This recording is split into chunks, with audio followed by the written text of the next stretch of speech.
We are top of the league. I said we are top of the league. Liverpool, top of the league.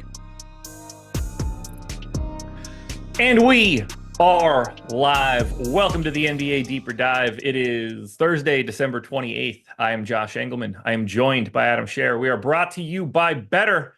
We've got an 8-game slate ahead of us. Looks a little bit different than it did earlier today, and there's a lot more to come, including the night slate being a real problem now. But that's for later. Now, we just talk basketball. Hit the like button, subscribe to the channel, hit the notification bell so you know when everything goes live. Follow us both on Twitter.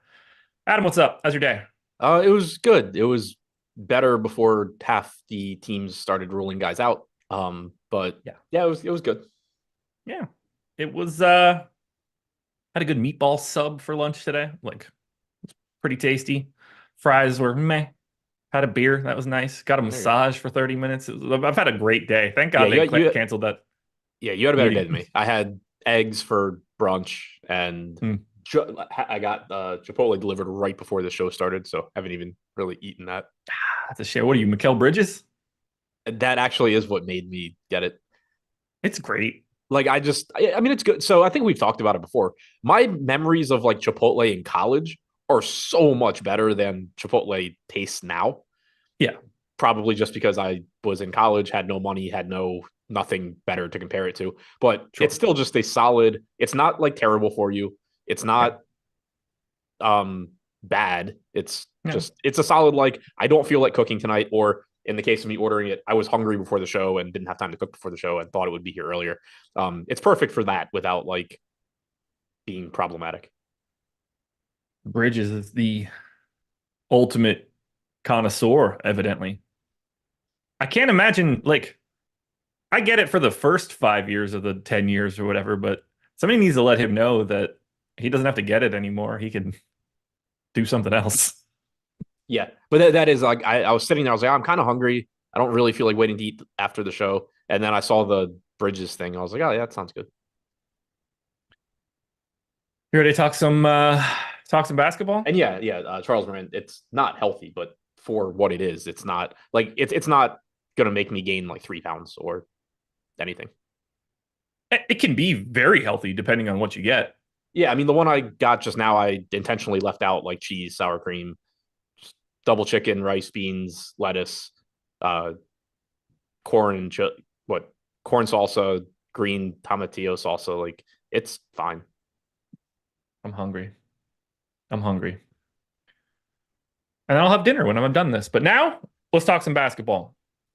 Detroit Pistons, 17.5-point underdogs in Boston. 233 total. I can't even believe that this is a real line. But it did come, well, technically it went up a point. Only Jaylen Brown is out instead of Brown and Tatum. For the Pistons, Killian Hayes is probable. Asar Thompson is probable. We have 4% ownership coming into Jalen Duren right now. That is the high mark on DraftKings. Not much better on the FanDuel side. Are you getting to any Detroit? Finishing up my Sims now, but I still expect the same as this morning. This team didn't change. Jalen Duren, 3% ownership right now, 6,200. Probably get some of that, maybe get a little bit of Cunningham at 8,200, but really, really brutal spot here against Boston. I don't anticipate getting to much of this outside of just a random, like, oh yeah, this lineup has Cunningham or this lineup has Duren. Yeah, I got 3% of Duren. I got 1 share of Cade. It's just really hard. I mean, Detroit has what I imagine to be either the lowest or second lowest implied total. It's either them or Dallas. Those are real, or potentially Memphis. All 3 of these teams are in games with relatively low totals, and Charlotte too. There's a lot of really shitty teams today with games with bad totals. But number 1 offense, number 2 defense, Celtics 28th in pace. Every bit of this is awful for the Pistons. Yeah, this is going to be the one they win outright by 15. Right. There's a lot of relatively difficult matchups, a lot of teams that just suck. The Pistons certainly one of them in both regards. The biggest change from this morning, it didn't have to do with anybody with anything within the Pistons, but Jalen Duren's projected ownership has gone from 13% to 3%. That's just a function of other things changing elsewhere. I was going to say, like, is there anything that you think is going to mix this one up a little bit? But I don't. Who do you think starts, by the way?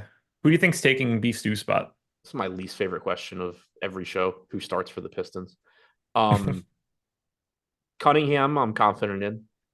Yeah. Ivy, Duran, Bogdanovich, and Tom- Thompson. I don't know. Yeah. Is this where Isaiah Livers starts? Is this where Marvin Bagley starts? Right. Yeah, I don't know. I don't know. I don't think it matters too much. Nope, shouldn't matter if Livers starts at 3,700, he's playable, but he's still not somebody you should be going nuts with. Agreed. Boston side, it just looks a little bit different than it did earlier today. Got about 10% ownership coming into White, Holiday, and Porzingis. Only 5 to Jason Tatum. FanDuel, very different story. Sam Hauser is 38% owned. He's 4,200 there. 20% ownership to Peyton Pritchard on FanDuel, where he's 4,300. And then like around 10 for White, Tatum, Holiday, and Porzingis on FanDuel. I have basically 8% of White, Tatum, Holiday, and Porzingis right now. That's kind of how I want to play it. I don't think anybody stands out, but I kind of just want to scatter across all of them. I figure one of those dudes is probably the guy you're looking for. Yeah, I think we basically got what I said I expected this morning if one of Tatum or Brown sat. This morning, all of these guys were like 2% owned. Now Holiday is getting 11% with a 13% chance of being optimal. White's getting 12% with an 8% chance of being optimal. Porzingis is getting 9%. Tatum's only getting 4%. He's a bit more expensive. Pritchard's getting 9% on DraftKings. You're just getting these guys around 10% ownership, around 10% chances of being optimal, give or take a little bit in either direction, depending on the player. And so they're still not huge priorities individually, but it is a good matchup. You are missing Jaylen Brown's minutes and production now. Hauser certainly should play enough minutes to be viable on DraftKings at low ownership or just a good value on FanDuel at the cheaper price tag. But I think, any of Porzingis, White, Holiday in particular are probably the guys I get to the most. Was surprised to see 9% ownership coming into Peyton Pritchard. I guess I get it, but I don't know. I guess it doesn't matter. Yeah, I mean, we have him going a little bit over owned, 6% chance of being optimal. Yeah. This game is going to just be awful. Yeah. When it's competitive, it's going to be interesting, I guess, because then you're going to wish you had Cade. If this is competitive, like how many minutes is Cade Cunningham playing? 40? Yeah. 40. I have under 6.5. Scary. I have under 6.5 assists, so I am hoping that is not the case. I don't have anything else for this game. It's about as cut and dry as it gets. Agreed. Next one's not. Indiana Pacers, 3-point dogs in Chicago. So this line moved a ton since this morning, and it moved because we got a little bit of news. And that news is unfortunate. Tyrese Halliburton is questionable, which matters in such a big way. As of now, 8% ownership to Jalen Smith is the high mark on DraftKings. That goes up to 39% on FanDuel, which I'd actually like to just touch on quickly before we get to the 33% on Nembhard on FanDuel. I like Jalen Smith today. I don't know how great I feel about locking in 40% of lineups to Jalen Smith as the only center on FanDuel. That feels a lot. That seems like a lot, especially like one, we don't know for sure he's starting, but even if he starts, he played like 23 minutes last game, which is good. He's a good point per minute guy. That's plenty of playing time, but the opportunity cost of that position is massive. It's not really a position where my game plan going into a slate is generally like, oh yeah, let me get 6x and move on. There's going to be a lot of raw points from more than one guy at that position tonight. Are you telling me I look like Kyle Chandler today? Coach Eric Taylor? This is an honor to me. I'm going to name my dog after that man the next dog we buy. To be clear, I was referring to your clothing choices, not anything about you yourself. That's exactly who I want to look like. He's the man. The next dog that we own will be named after him in Friday Night Lights. So perfect. Okay. Let's talk Halliburton here. You know what? Let's do this first. Jalen Smith, DraftKings, 8% owned, highest owned guy on the DK side for Indy. It's 4,900, probably starting at power forward, but we don't know. Looks like the best play from Indiana right now. Agreed. Okay. What the hell do we do with this team if Tyrese Halliburton is out? Nembhard and McConnell start to look good. We've talked a lot about how Nembhard's rates take a hit with Halliburton out there. They take a hit with McConnell out there as well, but you would just be getting more minutes probably where Nemhard's actually running the show. So 5,500 if Halliburton's out, it's going to look pretty nice. McConnell's coming in at 4,400, whether he starts or comes off the bench. That's going to look like a pretty good value. You're potentially getting more minutes from Mathurin at 5K. Somewhat interesting. If McConnell starts, we're getting so much, correct? Yeah, at 4,400 if he's starting, because he'll play real minutes if he starts. Off the bench, the minutes are a concern, but he's such a good point per minute guy that he'd still be a good value. You got to figure he's probably playing around 20 if Halliburton is out and he's not starting. Right. And at that point, he's already a pretty nice value play given what he is in general. Yeah, so you're talking around, 1.1 DraftKings points per minute, give or take? Yeah. And anything you start giving over 20 minutes, just you really start jamming him in. How do we deal with Nembhard, though? Yeah, that's insane. How do we deal with Nembhard? Because, like, if they're starting alongside of each other, then I think that we could largely not love Nembhard still. If it's just Nembhard and they put in Healed or really anybody else, I think that's when we start to look at Nembhard a little bit more. Yeah, I agree. They've only played 33 minutes together this year, Nembhard and McConnell. Not surprisingly, 2/3 of a fantasy point per minute for Nembhard. But that was the big thing last year was for a while you just saw people flock to Nembhard no matter what. And it was just like, he's going to play a lot of minutes no matter what. But he does not do anything when he plays next to McConnell or Halliburton. So he's cheap enough where just based on the minutes alone, he'll be a fine value, but I would definitely want to pay close attention to the ownership coming into him, because if McConnell is starting, Nembhard is fine, but unlikely to completely destroy you. If Nembhard is starting and McConnell is not, then he becomes a much scarier guy to get away from. If Halliburton is out, all of this assuming Halliburton is out. If Halliburton is out, what else do we like? Or how much are we getting to 5K shooting guard, small forward, Benedict Mathurin? Healed is at 6,200 already. There's probably not too much left there unless he gets moved back into the starting lineup.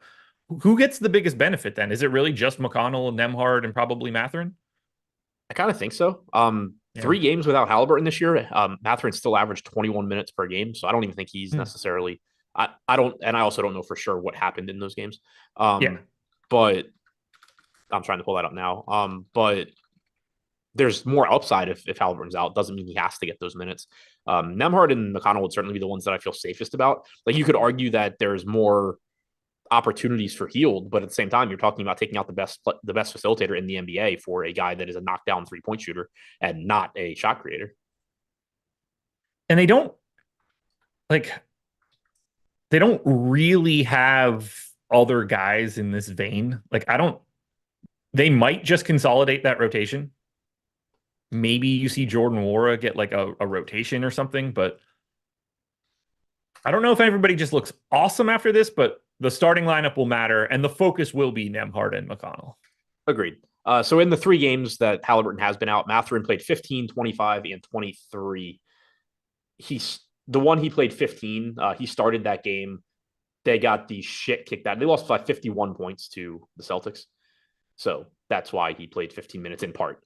In the first half, he played about 12 minutes. So he was tracking for that 23 to 25 mark. And then the game went nuts.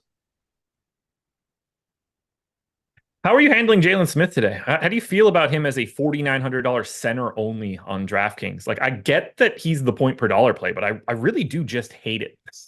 I have 8% right now. Okay. Fields at 8%.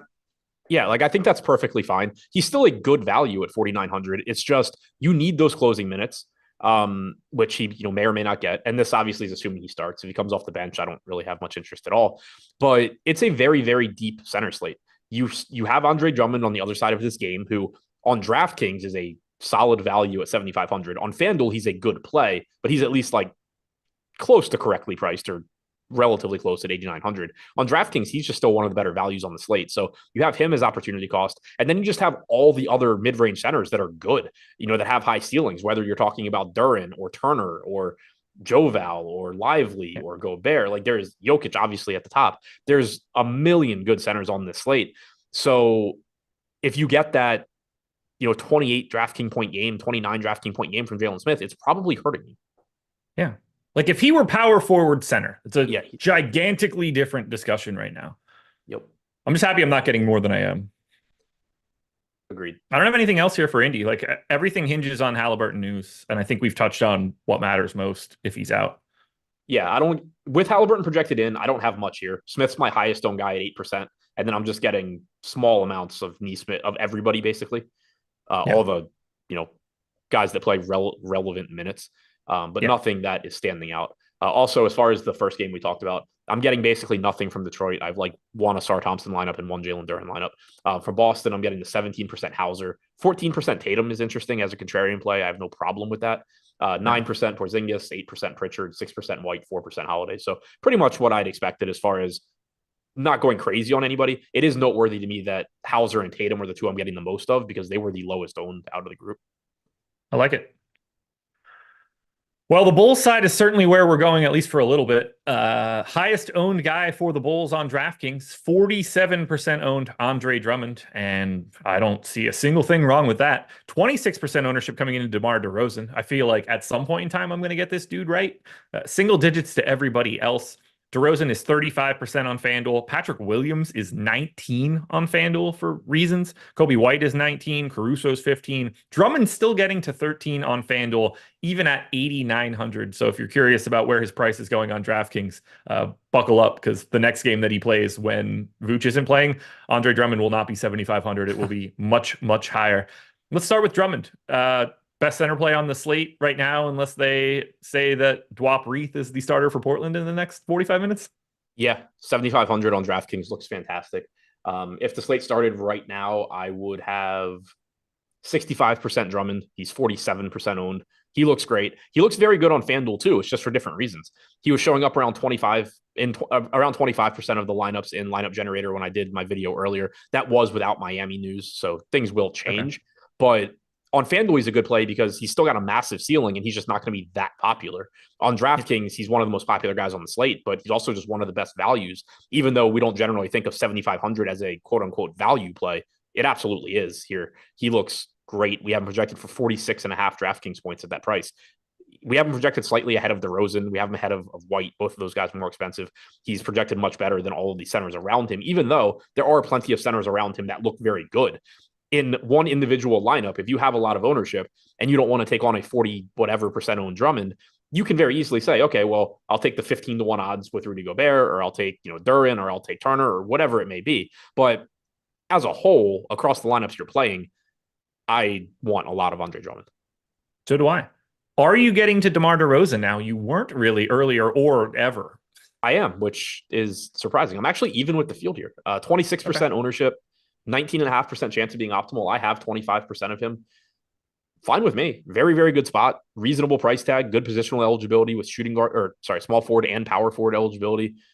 Happy to actually be getting to DeRozan for once.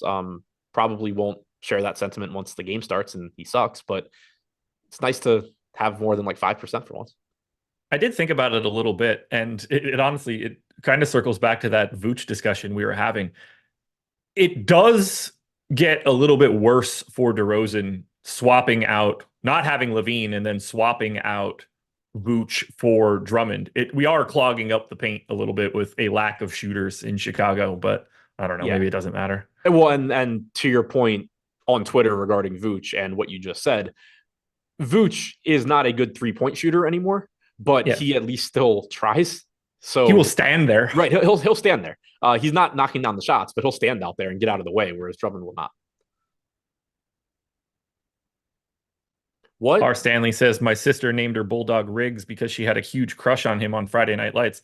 I also named mine Dog Riggs because of Tim Riggins in Friday Night Lights, but not because I had a crush on him, just because he was awesome. Not sure I'm hearing the difference. He was the captain of the SS Tatas, man, just floating around with 2 chicks on a raft, always crushing beers as a high school junior. I've never seen Friday Night Lights. I need to put that on the list of things to watch. You really do. Really, really do. And then you'll be like, oh, that's really awesome that you named your dog Riggs because his character is the shit. I'll be like, man, I have a crush on this guy too. I see why you named your dog Riggs. I mean, Taylor Kitsch, handsome man. What else are you doing with White, Caruso, anybody else here for Chicago? So I wanted to just while we were talking about Friday Night Lights, with Andre Drummond on the floor this year, DeRozan has played 327 minutes. He's averaged 1.14 DraftKings points per minute. So overall, Okay. he's still been, he's still been productive. If you take Levine off, it's 308 minutes, 1.16 DraftKings points per minute. So I agree with what you said about a concern, but it's not like it's backed up by DeRozan plays like shit constantly or anything. I'm getting the 17% Kobe White, which happy with. Playing big minutes, good matchup, 8,100 is reasonable. He's getting 9% ownership, so I'm a little bit over there. I'm not getting to really anything else. The field's getting to 7% Caruso. I only have like 3%. I have random lineups with Carter, Williams, or Desunmu, but Drummond, DeRozan, White is pretty much where I'm hanging out. You and me both. Yeah, 46% DeRozan, 41 Drummond. Got a little bit of White, a little bit of Caruso, one share of Patrick Williams. Feeling pretty good here for Chicago. I don't have anything else here.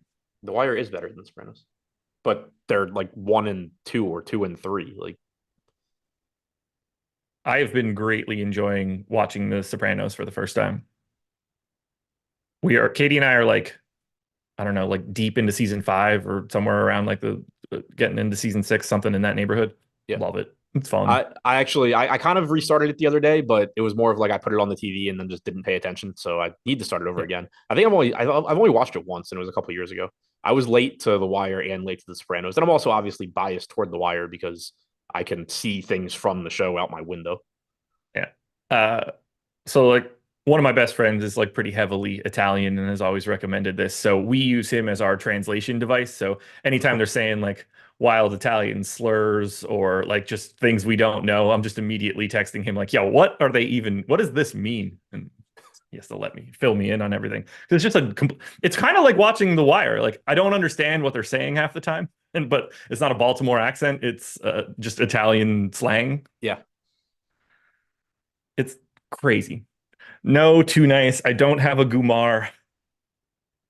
Do you know what that is? Uh, don't remember. It's it's a side piece to your wife. Okay. So, a mistress, Italian mistress, I guess. Well, there's probably like extra quirks to that one, but I don't know. Anyway, let's hit the super chat that just came in from Avi. So thanks for the help last night. Won 300 on FanDuel with Porter and Allen, including a third place. Nice.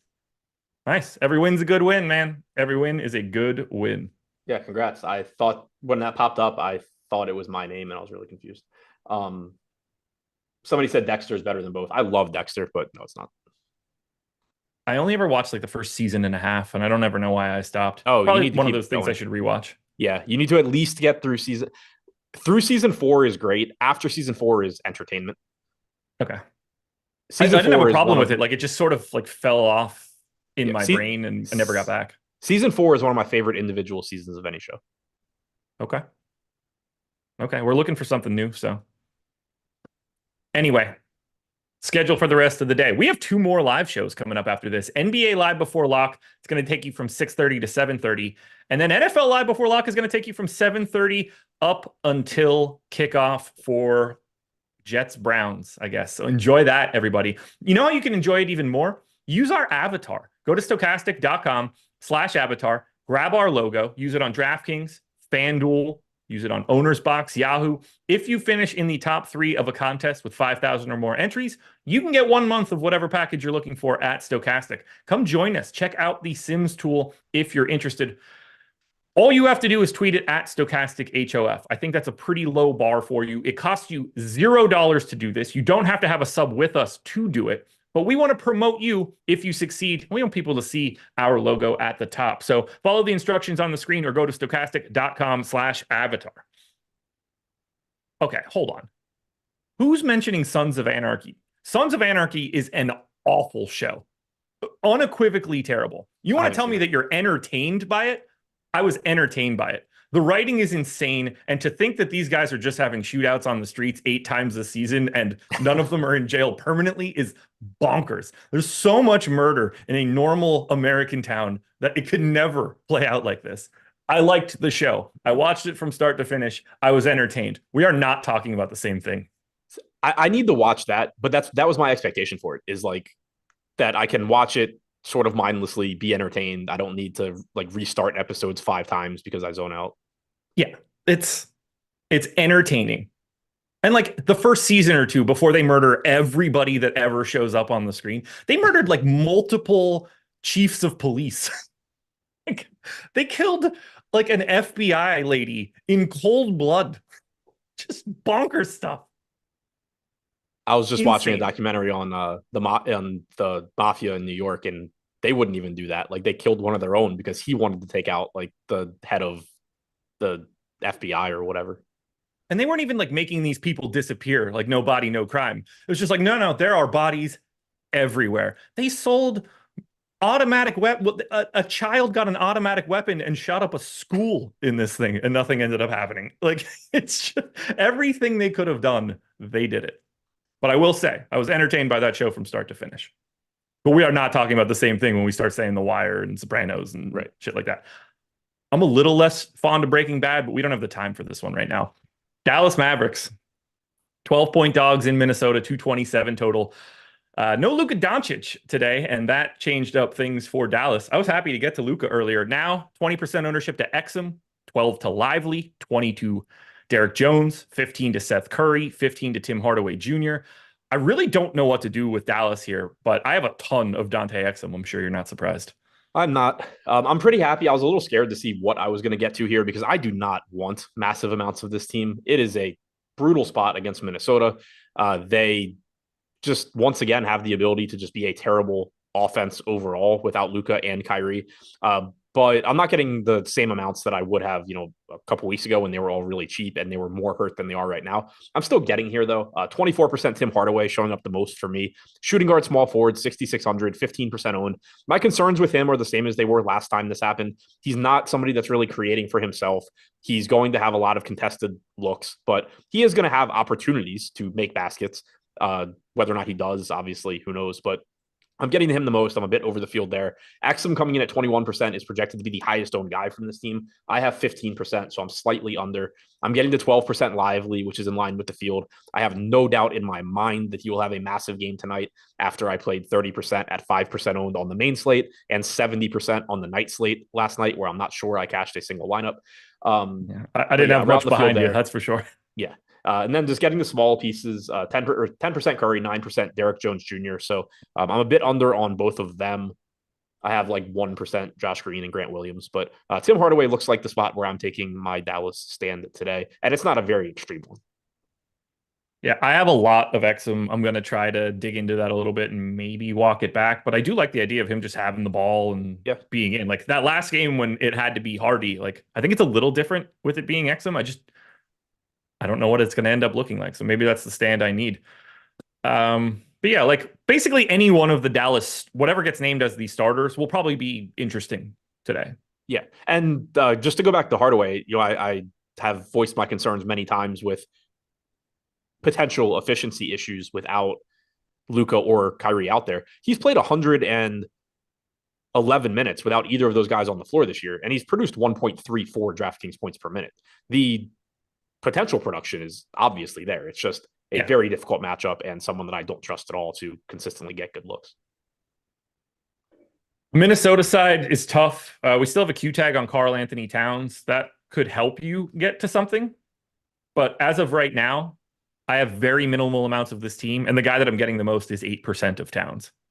Yeah, the guy I'm getting the most is 3% of Conley. I'm just really not getting to this team right now. I would like to get more. It's a good matchup. Obviously, they have good players, Towns, Edwards, Gobert being the ones that I would really like to get to. But they're just all at price tags and or positions that are difficult. You have Gobert at essentially the same price tag as Drummond. I mentioned him when we were talking about Drummond, where if someone were to just offer you 23-1, you're taking Gobert every single time. But that's not really how DFS works. In an individual lineup, it can be, but across a bunch of lineups, I certainly wouldn't recommend just playing Gobert the way the field is playing Drummond or anything like that. But it is a good spot. We just saw Jarrett Allen last night absolutely destroy this front court, like 24 and 23 or something at 4% owned. You have that same ability from Rudy Gobert. It's just very, very difficult to get to him. Edwards is shooting guard only at 9,300. That's just a tough price tag to pay. You have power forward center from Towns, but that's not that useful since it's center. So yeah, any of those guys you get to here and there are fine, but it's very difficult for me to prioritize any of it.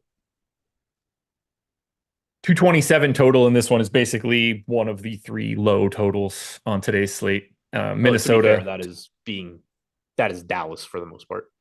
Yes, it is. Yes, it is. 119 implied total for Minnesota today. Utah Jazz are 8.5-point dogs in New Orleans, 239 total. The Jazz now have basically everybody back. Q-tag on Simone Fontecchio. 2% ownership to Markkanen or Sexton is the high mark here. I have one share of Lauri Markkanen. I think this is the worst team you can get to today. I also have one Lauri Markkanen. Like all these basically the entire team's going to be earmarked for 24 minutes except for Markkanen. Somebody's going to play more than that and somebody will play less. I don't have confidence in who any of those guys are. It's a pace down spot, or at least a pace neutral spot at best. I hate every bit of this for Utah. Agreed. And I have no idea who's going to start. And like, I'll figure that out at 7:30, I guess, because most of their starters or most of their bench were guys I thought would be starters. I assume they bring Jordan Clarkson back into the fold as a starter at some point. I assume they bring Keontae George back there. I don't know why they would have done that and then take him back out. THT out of the rotation the last game. Wouldn't be surprised to see him pop back up. I got no idea what's going on here. Me neither. I will say regarding Clarkson that I know while he was out, Utah beat writers were kind of pushing the idea that Sexton was playing well enough to hold Clarkson off and that he should keep that spot in the lineup. Mm-hmm. Who knows if that was based on anything that is actually being discussed by the Jazz or not. Yeah, I have no idea. He's been, 59% true shooting, a league average player, I guess. I don't know. It doesn't matter. Pelicans, though. Makes you like the best guy on the Jazz outside of Markkanen. 10 to 15% ownership on Brandon Ingram, CJ McCollum, and Zion Williamson. Scattered ownership to everybody else. We do have Larry Nance back. Cody Zeller is also available.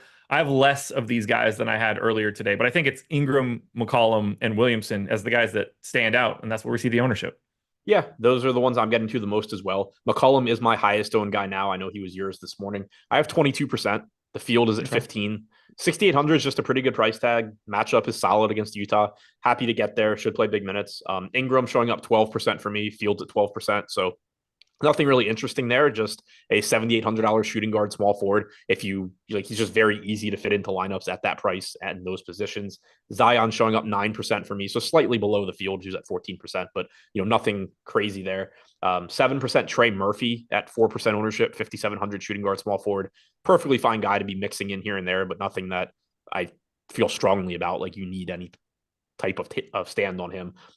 Getting a little bit of pretty much everybody else, Alvarado, Jones, Joval, Marshall. Perfectly fine last piece in filler, relatively likely to just disappear by lock anyway. Joval at 7,100 is somewhat interesting. Just he's another one in the Andre Drummond pivot category. Again, I'm not saying he's better than Drummond. I'm not saying he even projects remotely close to Drummond. We have Drummond by 11 points, but clearly he's not a 23-1 dog. He has a massive ceiling. It's just that generally you're going to prefer Drummond in that range. I have nothing else here for the Pels. We don't have Larry Nance confirmation yet, do we? He's in. Oh, he is. Okay. I missed that. Yeah, he is. Well, he's probable. Probable. Yeah. So yeah. I'm going with in. Yeah, so that's a negative for Jovel also. It is indeed. What is not a negative, though, signing up at Better. And that is because you can double your money up to $500 when you make your first deposit. It is an incredible start to your bankroll on a pick'em site if that's the direction you're looking to go.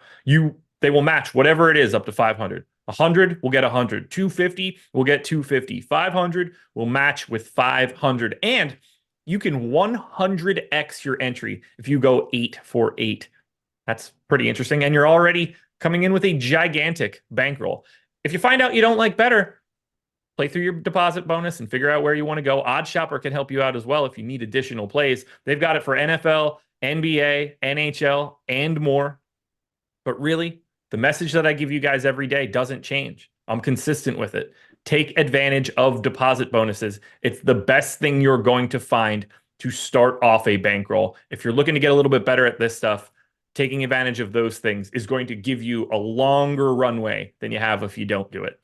The legal age for gambling in most states is 21 or over. And if you or someone you know has a gambling problem, please call or text 1-800-GAMBLER. Fontecchio is available for Utah. Joel Embiid is out tomorrow.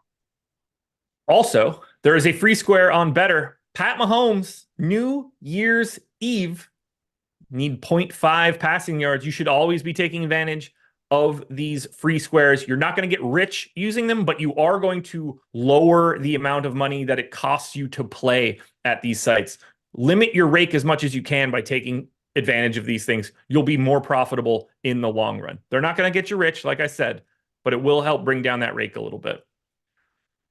No Embiid tomorrow. Bummer. Yeah, he needs to make it back for the game on Saturday. I know. Fingers crossed. Drummond's probably just sitting there with underdog notifications on, like, all right, good, he's out again. Yeah. Memphis Grizzlies are 8-point dogs in Denver, 224 total. 4% ownership to Jaren Jackson on FanDuel or DraftKings. That is the high mark on either side. I have 5% of Bane, 1 share of Ja, 2 of Jaren Jackson. To me, they're the only 3 guys that you could really get to, and I don't really get to them either. Yeah, I have 7% of Bane, 7% of Jackson, and that's more than the field, which I'm cool with. 8,100 shooting guard small forward for Bane, so another one with very good MPE. The ceiling for them is obviously high. They're pretty much correctly priced. It's not a great matchup at all. If Morant were to miss, then obviously they both look better, particularly Bane at 8,100. But with assuming Morant's in for now, just getting over the field on Bane and Jackson, but nothing crazy.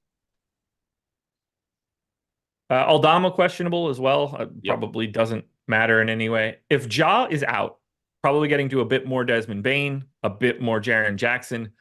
What do you want to do with Marcus Smart in that, if that happens? I think pay attention to the ownership, because the minutes would still be a pretty big question mark.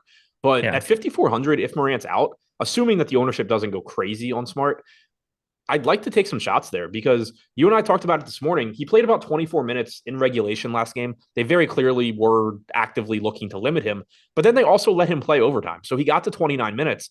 So is this a situation now where if John Morant is out, they are willing to say, yeah, okay, screw it, play as many as you can.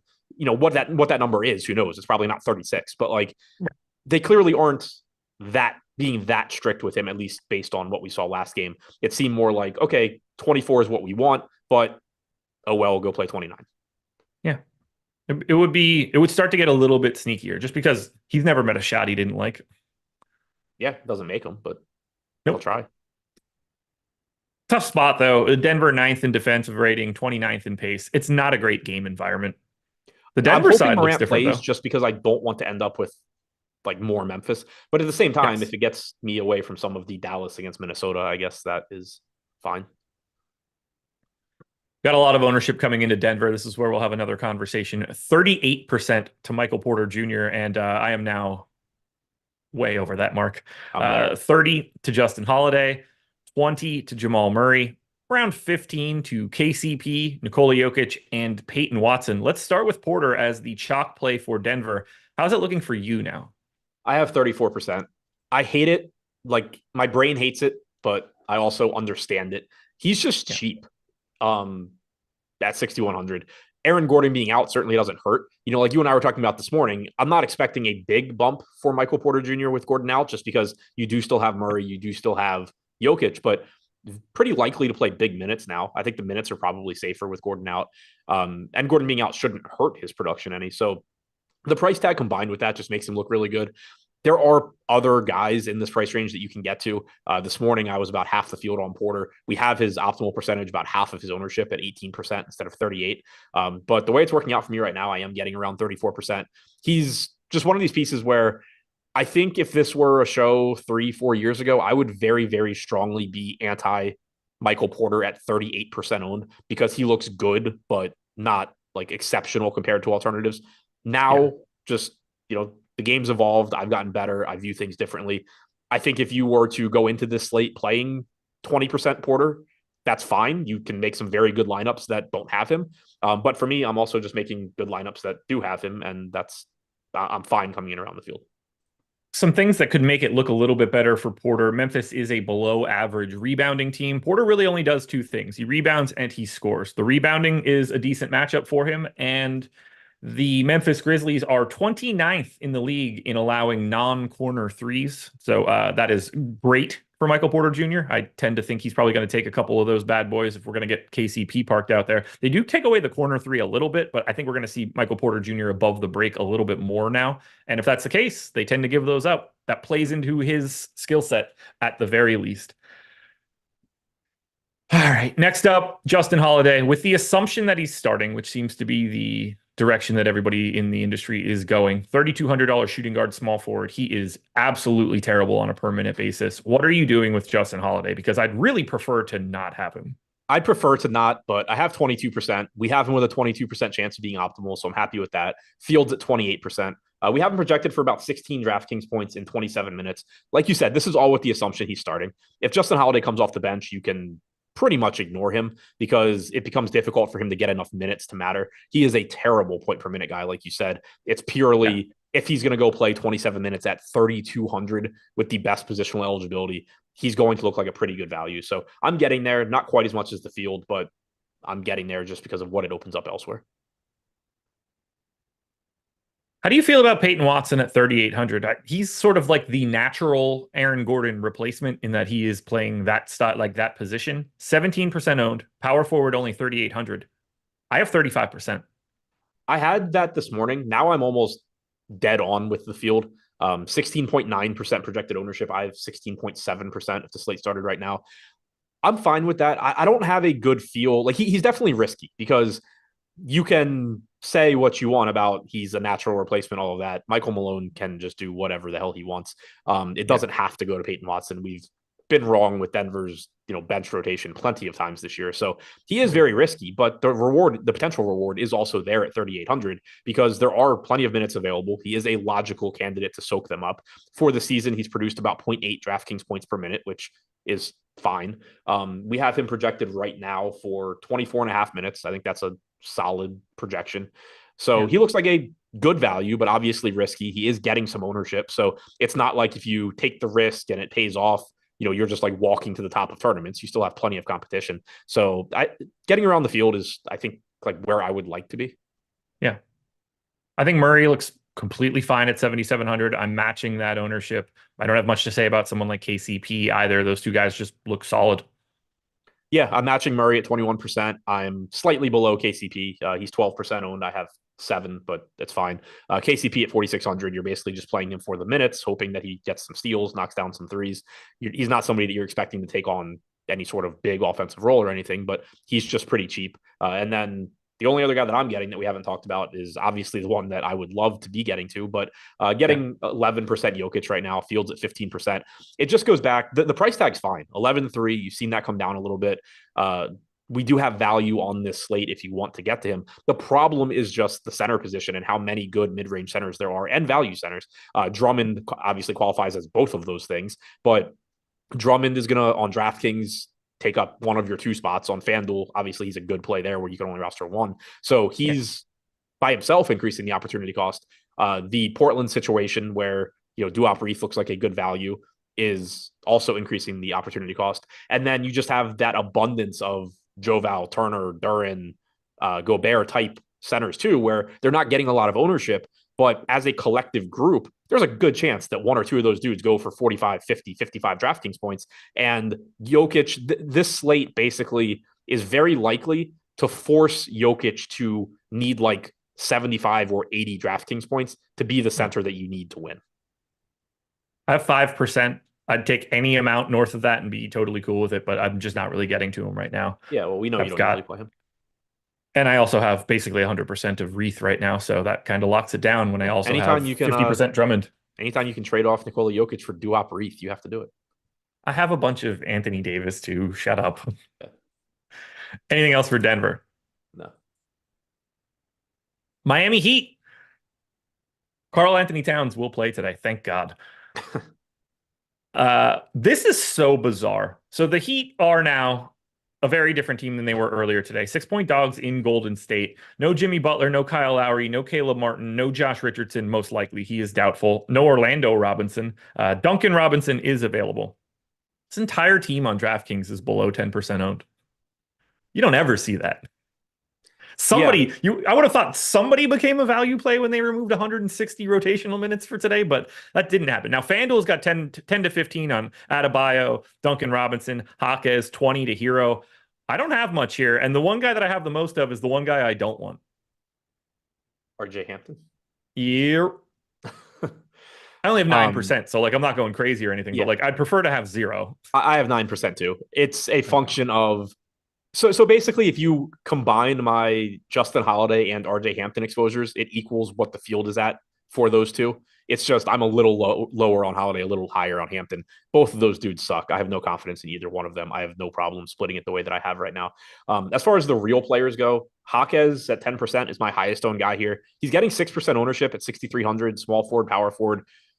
I don't mind being over the field, but it's just not the type of guy that I want tons of. The pricing on a lot of these guys has just come up because the names that have been out differ, but this team just hasn't been healthy for a while. Jimmy Butler specifically has been out for a while. So it's just tough to get a lot of these guys. I have 9% Highsmith at 4,100, 5% owned. I'm getting to 7% Bam. So is the field at 8,800, 5% Love and Hero. It's just the pricing is already there to where this team went from essentially like unplayable this morning to playable, but not priorities.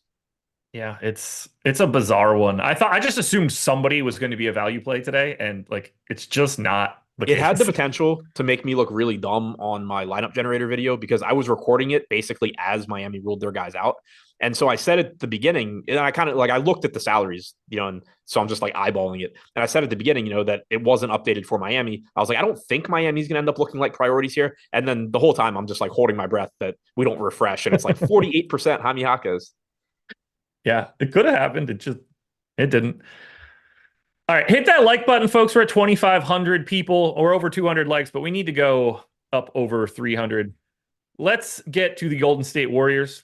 We got 10 to 15% ownership coming into two very obvious guys for the Warriors. That would be Brandon Pajemski and Chris Paul. Only 4% coming into an $8,900 Steph Curry.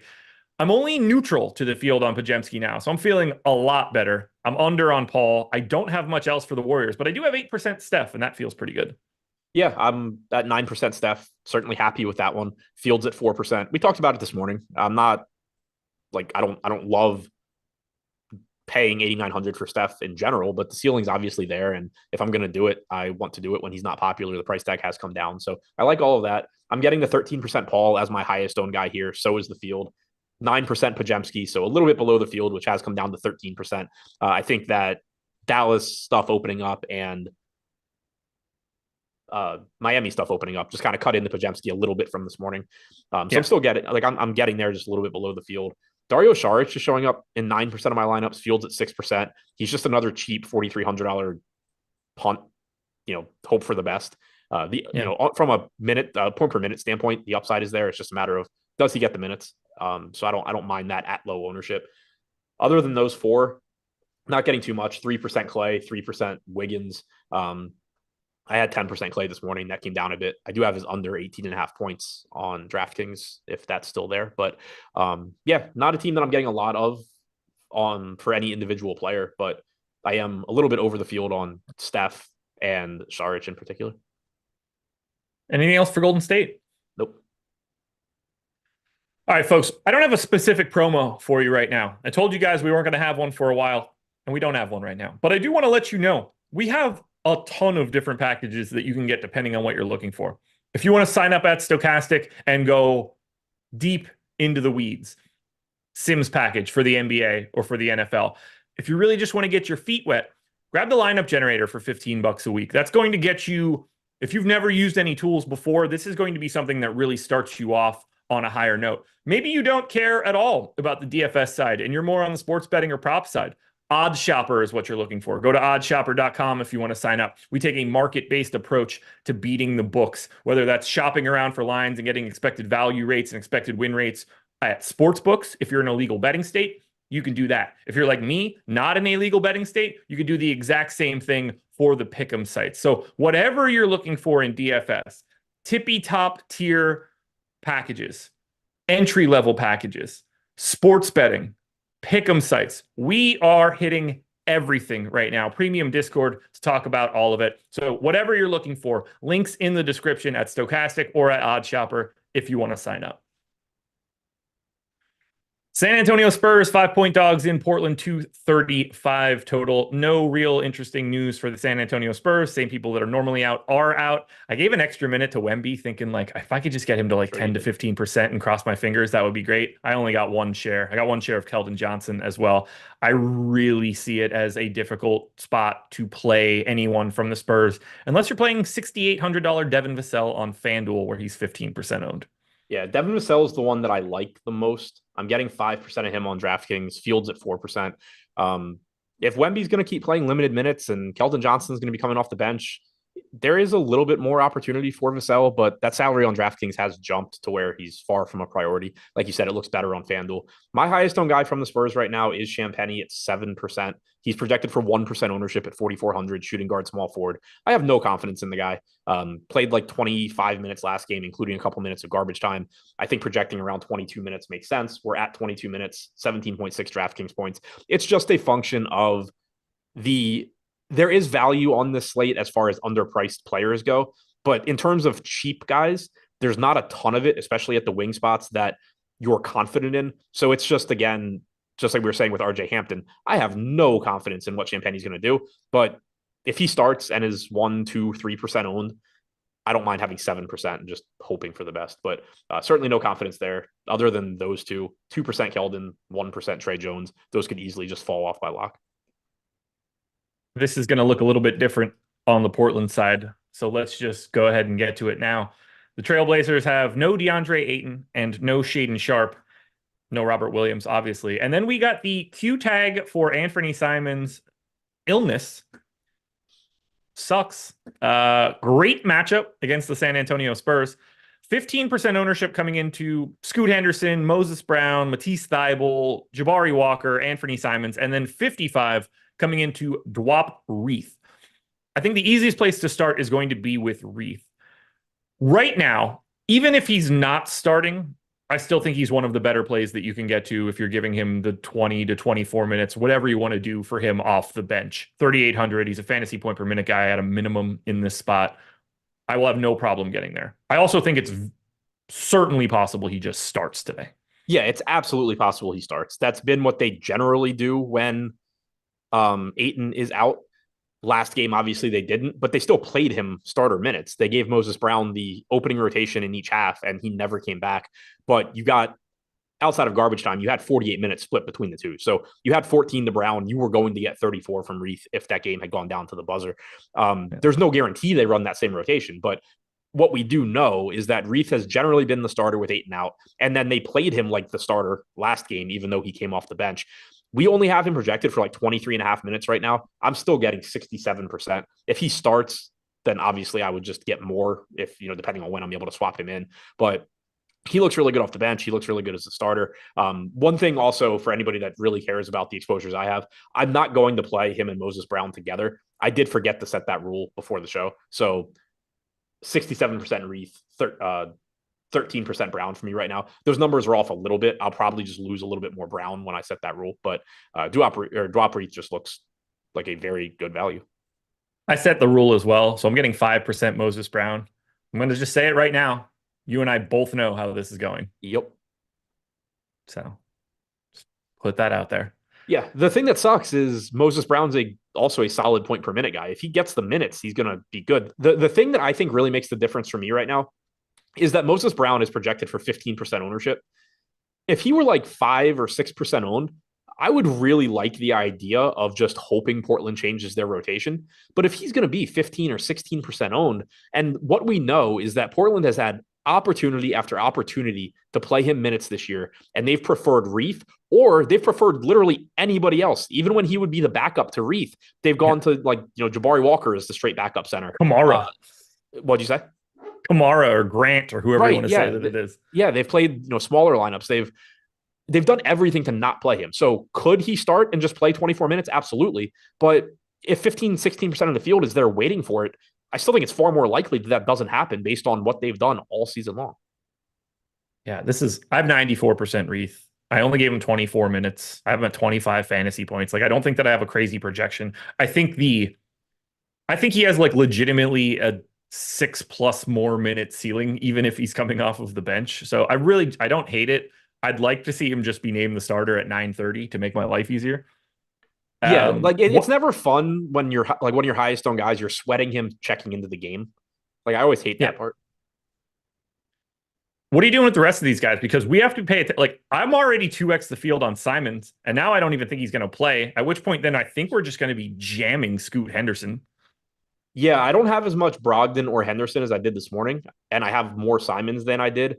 The the nice part is that Simons is the most expensive of these guys. So Yeah. worst case, anywhere you have Simons, if he gets ruled out, you can just turn him into Brogdon. And Yeah. if you have multiple spots available, then obviously you can start swapping to some Brogdon, some Henderson. It'll open things up. But I mean, you don't need as too is much right more now, money to turn him into Steph Curry if you need sure, to. yeah, right, yeah. Like if you have multiple spots open, maybe you have, uh, I don't know, one of the Miami guys and Simons. That can very Yeah. easily turn into like Steph and Scoot, Yeah. which would be great. So right now with Simons projected in, Fields at 14%, I'm at 16. Jabari Walker 4,200 power forwards at 13%, I'm at 12. I'm only getting the 5% Henderson right now. Fields at 11. That's a cheap 5K price tag. The one thing that I would sort of caution if you're just looking at last game, we know he has upside. He's a talented player. He's most likely going to figure it out sooner than later. So far, he's not been very good in the NBA from an offensive standpoint or a fantasy standpoint. He did play a lot of minutes last game. He played 28 minutes last game, but he stole a lot from Malcolm Brogdon in the first half. He played really well, scored 9 points in the second quarter, shot 3 of 5 from the field. That can obviously happen, but I don't think you should necessarily be expecting it to happen all that often. So he is still a solid play, but I wouldn't say great. If Simons disappears, then he just needs to play a lot of minutes. Yep. How you feeling about Walker, Grant, Brogdon, Thibault, everybody else here for this Portland team? They look fine. Really good matchup. I mentioned it before, 12% Walker, pretty much in line with the field. He is someone that, like, if Portland were to go to a 3 center rotation, I assume Jabari Walker is the third one. Yeah. That's not what they did last game, but he still played 22 minutes.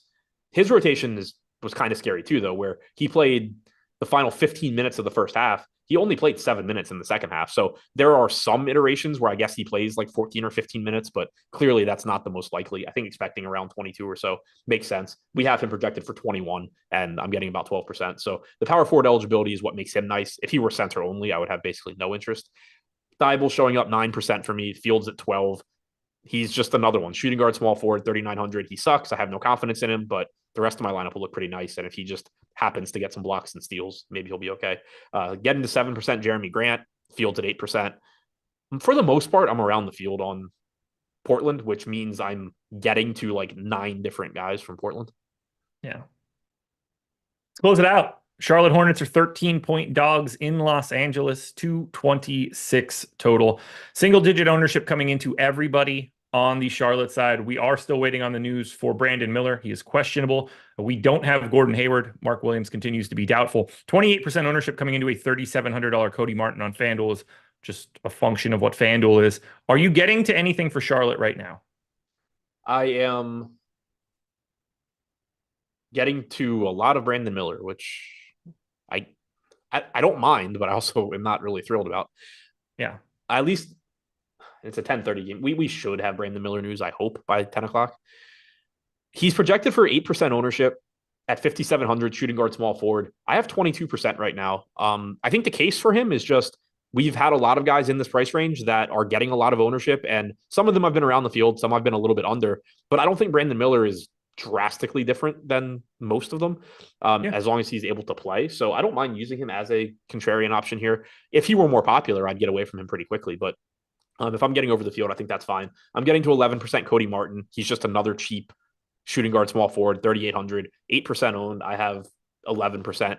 If Brandon Miller gets ruled out, I probably start getting more Cody Martin. He played about 25 minutes last game, so we don't really need to be concerned about his playing time from a physical sense. It's more just how many minutes does he play if Brandon Miller is in. But if Miller's out, that does open up minutes for him, so he'll look pretty good. I'm getting 9% Terry Rozier, which I'm actually happy about. I have had trouble getting to him pretty much all season long. Fields at 8%. I'm getting to 9%. Miles Bridges at 7,800, 3% owned. We have him going a little bit under owned with a 6% chance of being optimal. So Miller, Martin, Rozier, Bridges, I'm either even with the field or a bit over, which at their ownership, like, again, I'm not looking at this like, oh, I think the field's making mistakes. I think this is a great spot for the Hornets or anything like that. It's just, if you're going to give me this team that is reasonably priced and all sub 10% owned, and some of these guys have very useful positional eligibilities like Miller and Martin, I'll just take them as contrarian plays in a nice chunk of lineups. We have Q tags on AD and LeBron, but AD is 31% owned. LeBron is 16. I have 21 and 25 of both of them. Are you now way over on LeBron? Possible one of them sits. If it does, grab the other one in abundance. But these two guys look fantastic today. Yeah, they do. Like you said, if one of them sits, obviously get the other one. Now I'm a little below the field on both. I actually sort of preferred my stance this morning where I was just kind of flipping their ownership. But Davis getting 31% ownership, 24% chance of being optimal. I got 24%. LeBron, 16% ownership, 19% chance of being optimal. I only got 9%. I think Jason Tatum is one reason for this. He's somebody that I was not getting this morning, and now I have 15%. So it's one of those where you have to keep in mind, when we're talking about who we're our exposures, it's not me saying I think Davis is a bad play, or I don't want a lot of Davis, or I don't want a lot of LeBron. It's I happen to be taking a bit of a stand on Jason Tatum in this price range as a contrarian play. If I'm doing that, I just don't have as much room for Davis and LeBron. If by lock my Jason Tatum has come down, then most likely my Davis and LeBron are going up. I don't have anything else interesting for the Lakers. Maybe maybe we're getting to Rui if one of these guys ends up ruled out, or one of the centers or something like that. But for now, it's just AD and LeBron. Anything else for you? I mean, I have 6% Rui, 5% Prince, 3% Reeves, just random stuff from the Lakers. By the way, with the line being 13 right now, on paper, this line is correct and those guys are in. So I'm just putting that out there. That's you will see a line move, but it's not baked into it right now. NBA Live Before Lock coming up next. Don't forget about NFL Live Before Lock. We're up over 300 likes. Hit it one last time as we get out of here. Good luck tonight, everybody. We'll talk to you later.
What is going on, everybody? Welcome to NBA Live Before Lock, presented by Banter. I'm Eric Lindquist, excited to be with you guys. Smash the like button, 365. We can get that thing well over 500 like instantly. That would feel nice because, well, it's not just me back in the home space. Good to be here as opposed to like in that golf room that I grew up at from the time I was 3. Wild to be back home here for the holidays. Hopefully everybody got home safely themselves, but I'm excited because I get to hang out with my guy, Matt, he's not at his home space, that's for sure. Where are you at? What are you up to, my friends? Go follow him, by the way, too, at Fantasy to Matt over on the Twitters. How you doing, my dude?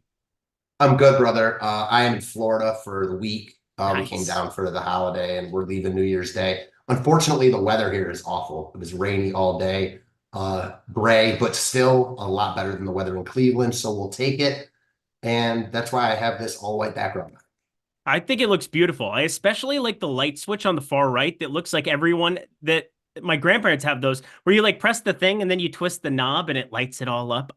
Well, funny thing about that is this was actually my grandparents' house. And when they both passed away, my dad bought the house, redid some of it, and now it's kind of a family house we use. Redid it except for the light switches. Yeah, I mean, didn't redo all of it, so clearly. So beautiful. This is what we have Jordan Klein here for. The high production value. Zooming in here on the light switch. Again, I love those little things where you get the knobs. I never see those anymore. They're never in Arizona. They're never in LA. It's just like, where did they go? We definitely still have those in the Midwest, although okay. I'm just thinking about like the house I grew up in. Yeah, we had those, but that was obviously a long time ago. We have these crazy thing called light switches where you just flick it on and then you flick it off. I don't think they've invented those in the Midwest yet. Yeah, one day the Pony Express they finally got away from the oxen that used to carry our carts in South Dakota. This I know, friends, but I also know it's time to talk a little NBA DFS, which I'm excited about. We got just the guy over here, Matt. If you don't know him, first of all, extremely successful DFS player, qualified for that NFL World Championship down there in Arizona here recently in the NFL streets. Pretty awesome in the NBA streets as well. So excited to have his expertise here on this program. Let's just start with this. We got a lot of pending news here. We did get news Karl Anthony Towns. He is going to be in for this one. We're waiting for some massive ones, dominoes that are going to fall probably on this show, maybe a little bit after, but we're going to go up till 7:30 p.m. Eastern time talking about things as they come out. But of course, one that I've got starred, highlighted, centerfolded. This Tyrese Halliburton fellow matters right out the get-go. Detroit-Boston, that is just a dwelling of a game that I don't really want to deal with. So I'm looking at a lot of my lineups starting there with the Halliburton news. Then, of course, you've got John Morant coming up later there, an hour after the fact. You've got Anthony Simons, who got added to the injury report. Makes me a little bit nervous about that spot. What's the one piece of injury news, though, on this slate that's going to craft your lineups out the most? I think you just said both of them. I'm going to say it's Halliburton and Simons. I actually think Halliburton plays, Simons doesn't, just because I feel like we've seen Halliburton creep up as questionable multiple times recently this season, and he's played through most of those. Simons, on the other hand, he's missed a lot of time, midday addition to the report. If I had to guess right now, I'm thinking Simons does not play, Halliburton does, but there's really no method to that madness. That's just my opinion. So waiting for those two guys, the news on them, because the trickle-down effect is real. Yeah, trickle-down effect is gigantic, especially, the thing about Halliburton is that if you lose him, you at least get a really good fantasy point per. Oh, we just got news. He remains questionable on Thursday as soon as I say his name. But TJ McConnell is just such a good fantasy point per minute producer. There are certain guys that when you see their backups, you just kind of immediately feel confident in their role in the offense if they are starting. Now, Andre Drummond, oh God, we'll definitely talk about him. The amount of him I have could choke a donkey. But with John Morant getting ruled out, it kind of opens up Bane and Jackson, Marcus Smart 5,400. I gotta think that I would be getting to a lot of him. 29 minutes right from the get-go against New Orleans there in that close win.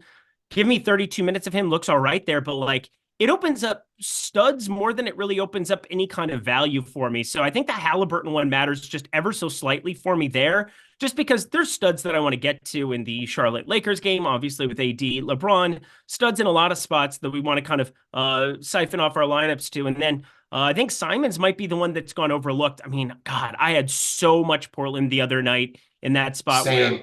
it just was, it was a really smart, I felt like a good late swap opportunity to get to just about everything there. As much as I hate Scoot Henderson from time to time, God, can he be good from a fantasy point per minute perspective? And nice to see him offensively at least be active there with 15 field goal attempts. First time in a long time that we've seen him ramped up there, 28 minutes off the bench, and stuff like that at 5K could be really, really fun. But anything else you want to talk about with injuries before we dive into this slate further?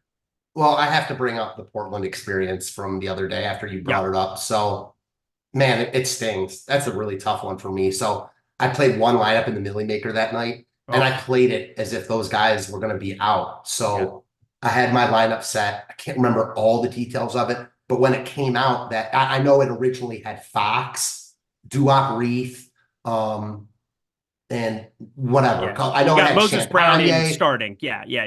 Yeah, so Moses Brown starts. So I changed like pretty much everything because I want to get to Brown. I already had Simons, but then I wanted Grant and Brogdon. So long story short, I ended up with no Fox and Keegan Murray in that lineup. Went from like a top 10 finish to not cashing. So definitely a stinger there. And there's nothing you could do because Brown starting, who would have thought that he was only going to play 14 minutes? Tonight, I can't play Brown. I think Reith is the play. I think it's probably, I mean, the nice thing about Duop Reith is he knocks down threes. Like he's a willing shooter from three, so he can at least stretch the floor a little bit. If he comes out and knocks down shots, they just kind of give him extended run. I would like to see him start. I think a lot of people would because he's going to be popular either way. It's going to be hard to hit eject on 3,800. And plus, coming off of 32 minutes off the bench, people are going to feel really, really confident if he isn't starting. But I mean, for me, it's kind of like you want to have a blind allocation to him as it is, just because of what those minutes can be. But yeah, him knocking down threes and being 3,800 and finally getting that run, that was a plus. But I mean, Jeremy Grant, we saw a lot of Duop Reith starts without Jeremy Grant out there, and Jeremy Grant only 28 minutes there. They ended up running Sacramento out of the gym in a pretty surprising fashion. There are a lot of ways where I think Reith's minutes wouldn't be that extreme, but even like 22, 24 minutes of him here in this spot, really hard to get away from because he's a 1.07 fantasy point per minute guy at that kind of a number. So I think confirmed we're both on board with good chalk there. Yeah, and I honestly think he could play more. Like he had the potential to play a couple more minutes last game, but they ended up blowing out Sacramento, as you mentioned. Just one more thing on the injury stuff that we talked about, and then we can move on. So I agree with you. The Morant injury news is important. I don't think it's as important as the other two guys, just because if Simons is out, for me, Brogdon is a must play. And if Halliburton's out, McConnell's a must play. Yep. I don't see any must plays from Memphis if Ja is out, unless you want to say Bane is that at 8,100, because he would be too cheap in that scenario, but it's a tough spot in Denver, et cetera. Exactly. Yeah, that's where I think the nudge is ever so slightly for me towards Tyrese Halliburton being the guy I would prefer to be out. Opens up some value that we can react to right away, right before we start finishing out our NFL lineups. Because, of course, we have NFL Live Before Lock coming up right after us, watching the Joe Flacco Fest that's been continuing on here in 2023. Revenge in his heart. He started against Cleveland last year with the Jets, and now he's starting for Cleveland against the Jets. What a time to be alive. But our guy, Ace of Spade, I was waiting for it. Good to see you, my dude. DK tiers. We got to fire it up here for the people, and for the people, we shall fire it up. Jokic by a landslide, tier 1. LeBron for me, tier 2. Tier 3, Bam Adebayo. Tier 4, DeMar DeRozan. Tier 5, Kobe White and Jamal Murray tied. I would be slightly leaning towards Jamal Murray there, ever so slightly. Tier 6, Andre Drummond by a landslide. Can't wait to talk about him. And that does it for us. I have 82% Andre Drummond. I know you build out about 3 lineups here a night, and center always has some special opportunity to cost, less so on DraftKings where you can play 2, more so on FanDuel, where unless you're cheating, you're only playing 1. But it was the most obvious clear-cut jam spot that there has ever been and ever will be. Greg and I talked about him there, but even at 7,500, showing up in everything that I'm doing, I'm very curious how you're handling this massively owned, but massively popular for good reason, Andre Drummond on today's slate. Well, as you mentioned, the Browns are on Thursday Night Football, so I'm fully committed to watching that game tonight. I'm cheering for him. I like this Browns team. So yeah, I like this team now that they don't have Watson starting for him for sure, but continue on. that's another topic for another day. So I'm only playing one lineup. It's just too hard with the news and the show going on to make multiple lineups for me. So just playing one lineup, and I'm going to play Drummond. If it were another spot other than Indiana, I'd be a lot more maybe intrigued to not play him at this price point, but he's still not priced to where he probably should be. And he gets like the dream spot against the Pacers. So give me Drummond. I'm going to play him. I don't expect him to smash like he did last time, but I mean, he projects for better than like DeRozan and Kobe White at cheap price points. What's the news we just got? Oh, I am trying to hammer some lines here quick. Mari Cooper inactive in the NFL streets for tonight. Did not see that happening. I am trying to short Joe Flacco, and I'm going to try to get on some Njoku and Elijah Moore as fast as I humanly possibly can. Yeah, welcome to NFL Live Before Lock here for a quick second, because there was the report that came out that said that he was close to playing, and now it would appear that that is tomfoolery. I don't even see that report yet, but I will say that that bums me out. Inactive. I did not like him in the showdown slate. Sauce Gardner coming off that monster week. So other people were going to play him. That could work out to my favor that he's not playing, but we shall see. Well, I am trying to do some quick smart kid things. If you guys are playing over at Better, this is a great opportunity to, in the pick'em world, be able to get on Elijah Moore, David Njoku, and pair it together with something Cedric that might Tillman. be... Cedric Tillman is the other guy that, thank you. I'm trying to just combine all of these beautiful human beings together. It is so nice to be with a Cleveland guy here talking live. When did you ever think you would say that in your life? Never, ever in a million years. Is he related to Xavier Tillman? Who knows? Doesn't even matter. But like, these are the things that you want to be reacting to. Mikal Bridge is looking at you. By the way, shout out to DK DFS over on the Twitters. Sharp guy. Really enjoy his stuff. Always have. Always enjoyed our back and forths in Discord days of yore, if you will. But he is a sharp dude. And the Mikal Bridges money that he made for people yesterday is fantastic. I'm going to try to make you guys some money here. I think David Njoku, Elijah Moore, good things to get on here for sure. But yeah, Cooper is out, confirmed inactive.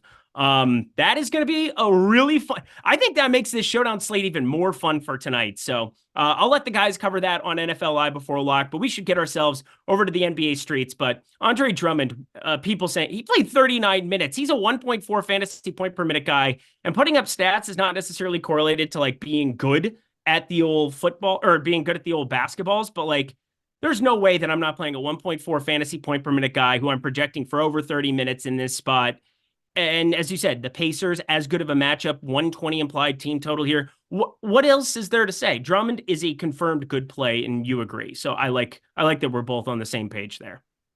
Yeah, I don't even think it's a question. I think you just play him. I mean, whether or not you want to have like 150, if you're playing 150 is a different story, but being over the field, I think makes a ton of sense.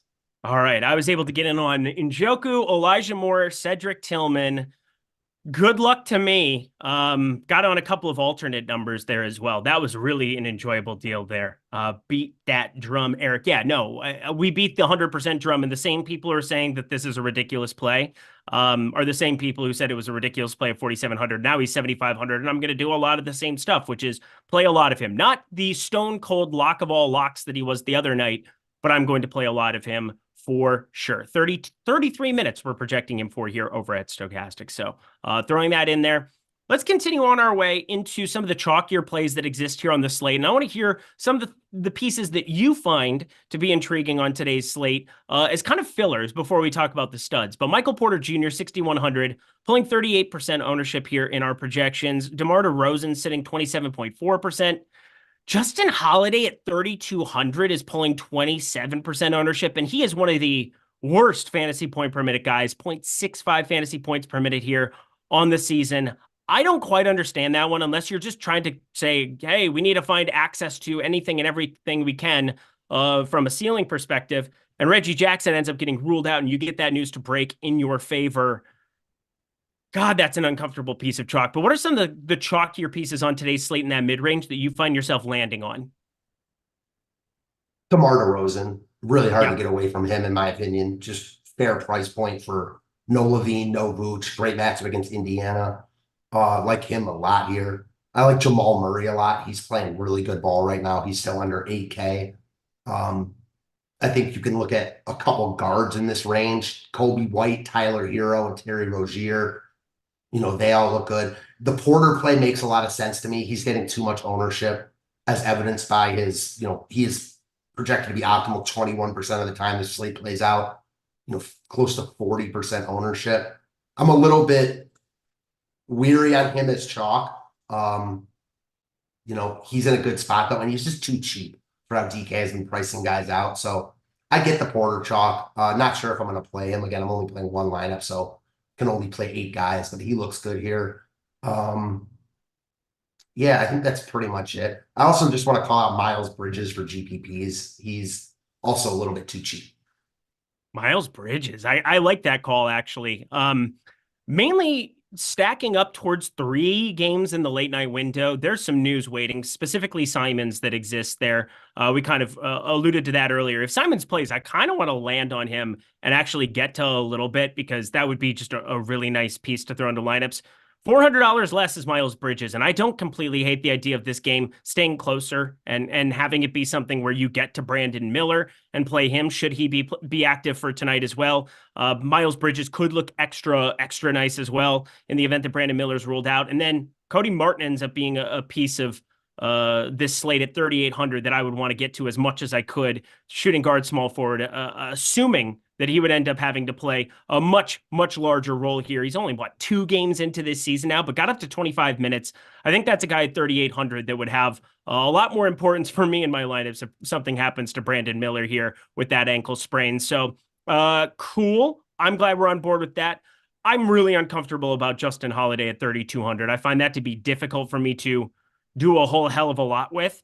I think the Mavericks, there are some expensive tags here on Hardaway, Derek Jones, and Dante Exum, and they're pulling a lot of ownership because there's obviously no Luka, and you're replacing a guy who, had routinely had 56.5 PRA, 57.5 PRA, 36.5 point props across the industry. I mean, this is a massive amount of opportunity, and yet these tags have been inflated to a spot where I'm not in love with it against a Minnesota defense that's not just stifling, but does Dallas do enough to generate offense here? The books have this at a 108 implied team total.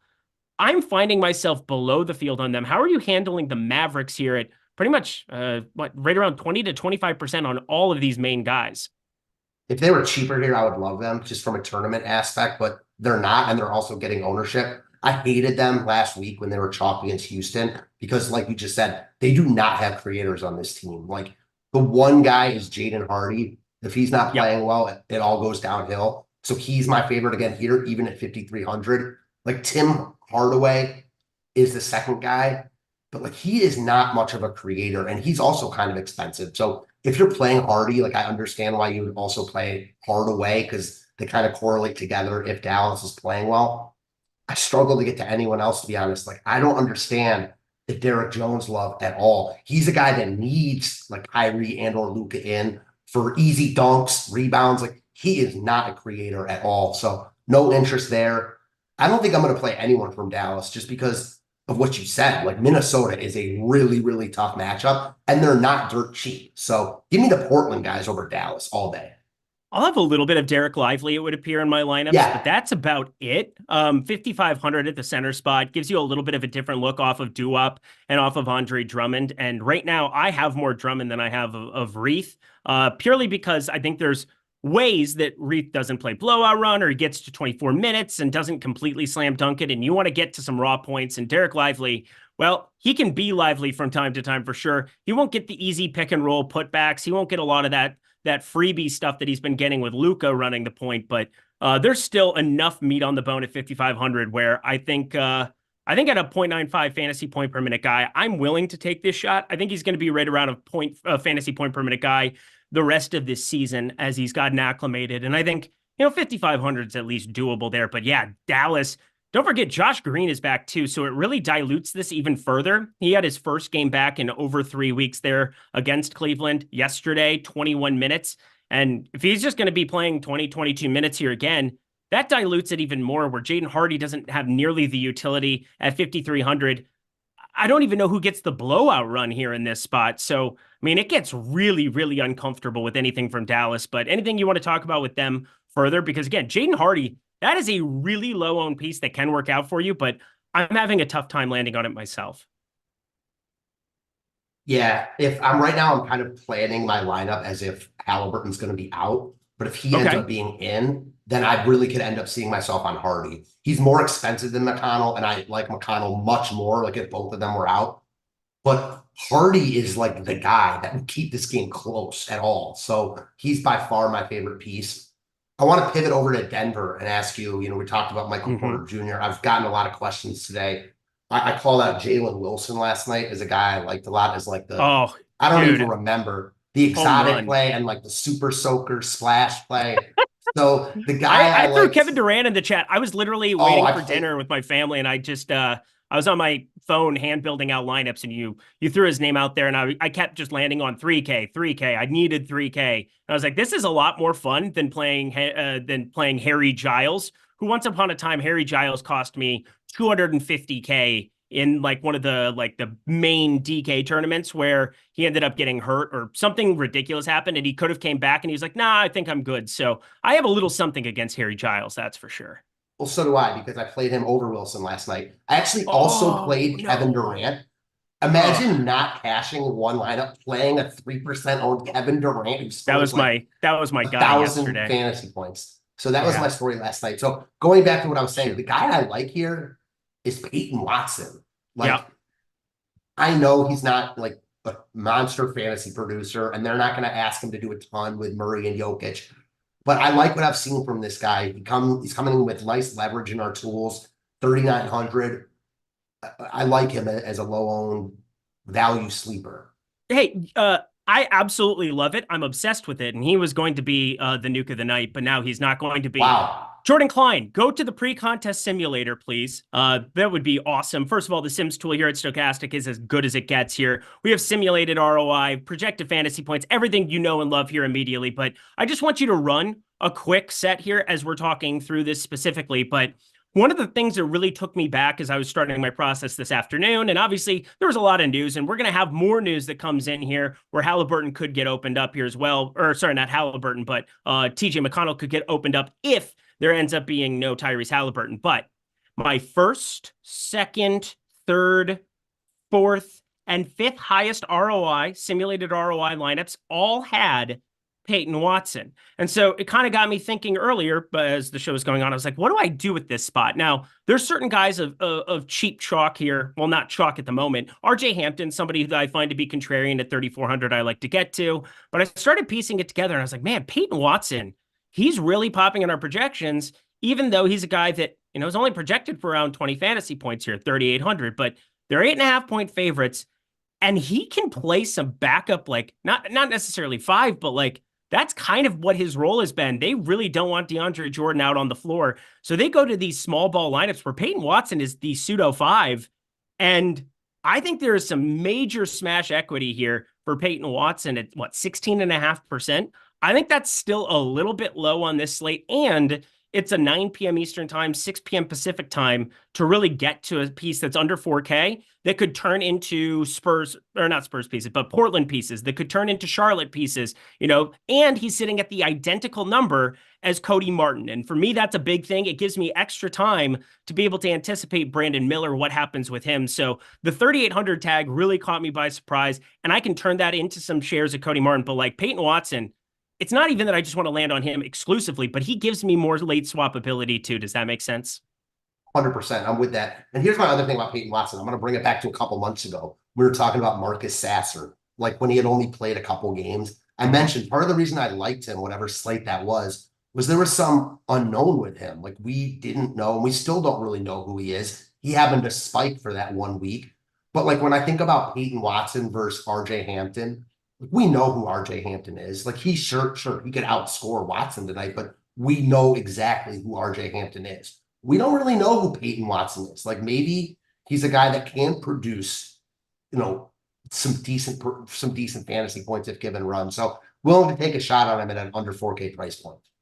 Avi Schreier, $1.99 on FanDuel. So FanDuel, for all our FanDuel folks out there, you can only have Reith or Drummond. Who would you prefer? Jordan Klein, this is definitely the player compare tool time for sure. We want to pull up the player compare tool. I just want to pull them both up put them next to each other and kind of do some cost benefit analysis for all you finance people out there. Good stuff, or just anybody in business. We are really, really excited here, my friends. I'm excited to possibly get over on FanDuel. By the way, Jaden Hardy does have a lot more utility. 4,500. If you're looking to play Jaden Hardy today, for FanDuel, 4,500 looks like a lot of fun. Wanted to throw him out there for the FanDuel folks. And then John Morant, if he ends up playing, he's going to be super ultra low owned here in this spot. So I'm going to be paying attention to that. Holy Mother of God, we're going to have to talk about Kevin Knox. Didn't see that one coming in my life today, but he is. Of course he is, because, well, we knew that they were going to have somebody else out there. And so Cunningham, Ivy, Knox, Bogdanovich, and Duran. What a time to be alive. Oscar Thompson, considering he was sick, and then it was, we don't know if he's going to end up going or not. He ended up playing here in this spot, but he will be coming off the bench. Kevin Knox, please tell me he's not super cheap. He is. So here's one for you. Knox is 3,500. Him or Peyton Watson?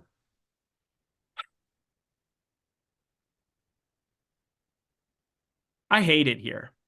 Yeah, same. I hate this. Like, this is the shit I hate, honestly. I'm going to run it. I'm going to let our tools update here too in real time, but let's do this. Duop Reef, Andre Drummond. Here we go. I think it's Andre Drummond.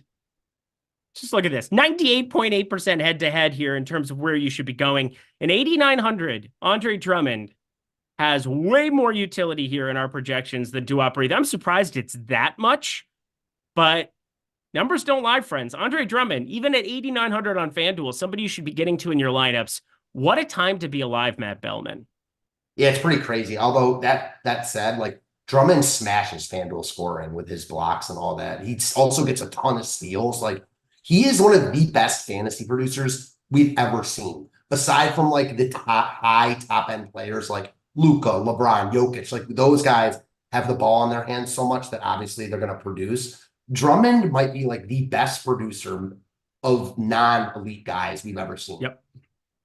Agreed. I was going to do lineup generator here as well, but instead I'll just bring up the fact that we have stochastic stuff that is just phenomenal between the Sims tool, between the lineup generator. It's getting updated in real time. And obviously now that there's a $3,500 starter here for Detroit, I'm going back through some of his game logs here, trying to find out how many minutes I really want to be putting him for. I'm sure our guys are doing the exact same. Our data team just absolutely smashing it, updating stuff in real time. And hey, them being as heavy as what they were on Trent and Watford definitely had me gearing towards it. I'm able to just pull up lineup generator on my phone, build out a bunch of lineups, see what shows up at the top, and then kind of go from that direction. And it's basically having the power of the Sims tool on the go with you. Yeah, just sitting out there, waiting for my family to show up, able to build some lineups, almost banked the $4 yesterday. That would have been an enjoyable experience to just, basically take stuff over from lineup generator directly and apply it there and end up walking away with a bank. But hey, made about $600-700 just pulling out my phone for 10 minutes and firing up some stuff. So NBA lineup generator, your first week. Do we have something going on 50% off for that for the first week? Is that what's going on right now? Jordan Klein? God, why is that in the read? That's absurd. Anyway, lineup generator, friends, it is phenomenal. It's worth the $14.95 you're looking at per week. It's outrageous. And again, just be able to pull it out and have the power of the Sims tool on the go with me like that can be very, very, very useful. But we got another question about DK tiers, so I'm quickly going to recap that for the people in the back there. That was from Shakira Mahfood, so appreciate you. Nikola Jokic, that was tier 1. Tier 2 was LeBron James. Tier 3, Bam Adebayo. Tier 4, DeMar DeRozan. Tier 5, Kobe White or Jamal Murray. I'm going Jamal Murray. Tier 6, Andre Drummond by a landslide. So there you are, just to recap that for the people in the back. But now that you've had a little bit of time to look at the Kevin Knox starting news, he's 3,500. It's the first game of the night, but it did come out less than half an hour here before the slate locks. Curious, 1, how many minutes do you think he can play here? And 2, is Kevin Knox worth it on this slate to be getting to with a lot of other news waiting in the wings? I've had time to let it marinate for a minute since it came out. Yeah, it smells good. It smells good. I think we're going to be eye to eye on this. There is no way in hell I'm using a roster spot in one lineup on Kevin Knox, who locks early. Why? Kevin Knox, he's so good at basketball when he was 12. Peyton Watson more. I like Peyton Watson more straight up, and that's not even including the late swap. So I'm not playing Knox. I think if you're playing 150, you want a little bit of exposure, but I think his range of minutes is honestly anywhere from 16 to 30 if he's playing well. He has 2 starts this season, 31 and 27 minutes in them specifically. That doesn't feel phenomenal. He averages, let's see, we do some mental math here quick. Nobody said there'd be math on my end, but yeah, 33 is what he had in the 31 minutes, and that was against Cleveland. Then he goes up against Toronto there 2 days later, starts, plays 27 minutes, and things went exponentially worse. 2 for 11 from the field, all of 12.5 fantasy points there. So yeah, 20 minutes. Tyrese Halliburton will play. Well, and that was like when Ivy was out also for Detroit. Say that again? I think Ivy was out for Detroit. Yeah, so I was saying that was the thing where somebody else was going to have to get Isaiah Stewart. You said Jaden Ivey is out? No, he was out, I think, when Knox started earlier. Correct. That is 100% correct. Yeah, that was who he was filling in for, because Jaden Ivey did not play. Oh, yeah, he did. He played on the 17th. Okay. So he started over Jaden Ivey on the 17th, and then on the 19th, that Toronto spot. This is November for people who are looking at the game logs like me right now. Toronto, they both started together. And then, again, those were the only 2 starts. Let's see, who is it? Yep, Oscar Thompson ended up starting next to him there as well. Cade Cunningham. Gosh, this is just fun. Got to do it. He ended up starting next to him as well. Duren ended up being out for both of those. So yeah, Duren was the guy that was out. Stewart played the 5. Skew it. Good stuff. I don't want to play Kevin Knox. I really, really don't want to play Kevin Knox. 3,500. I'm going to have to get to a little bit.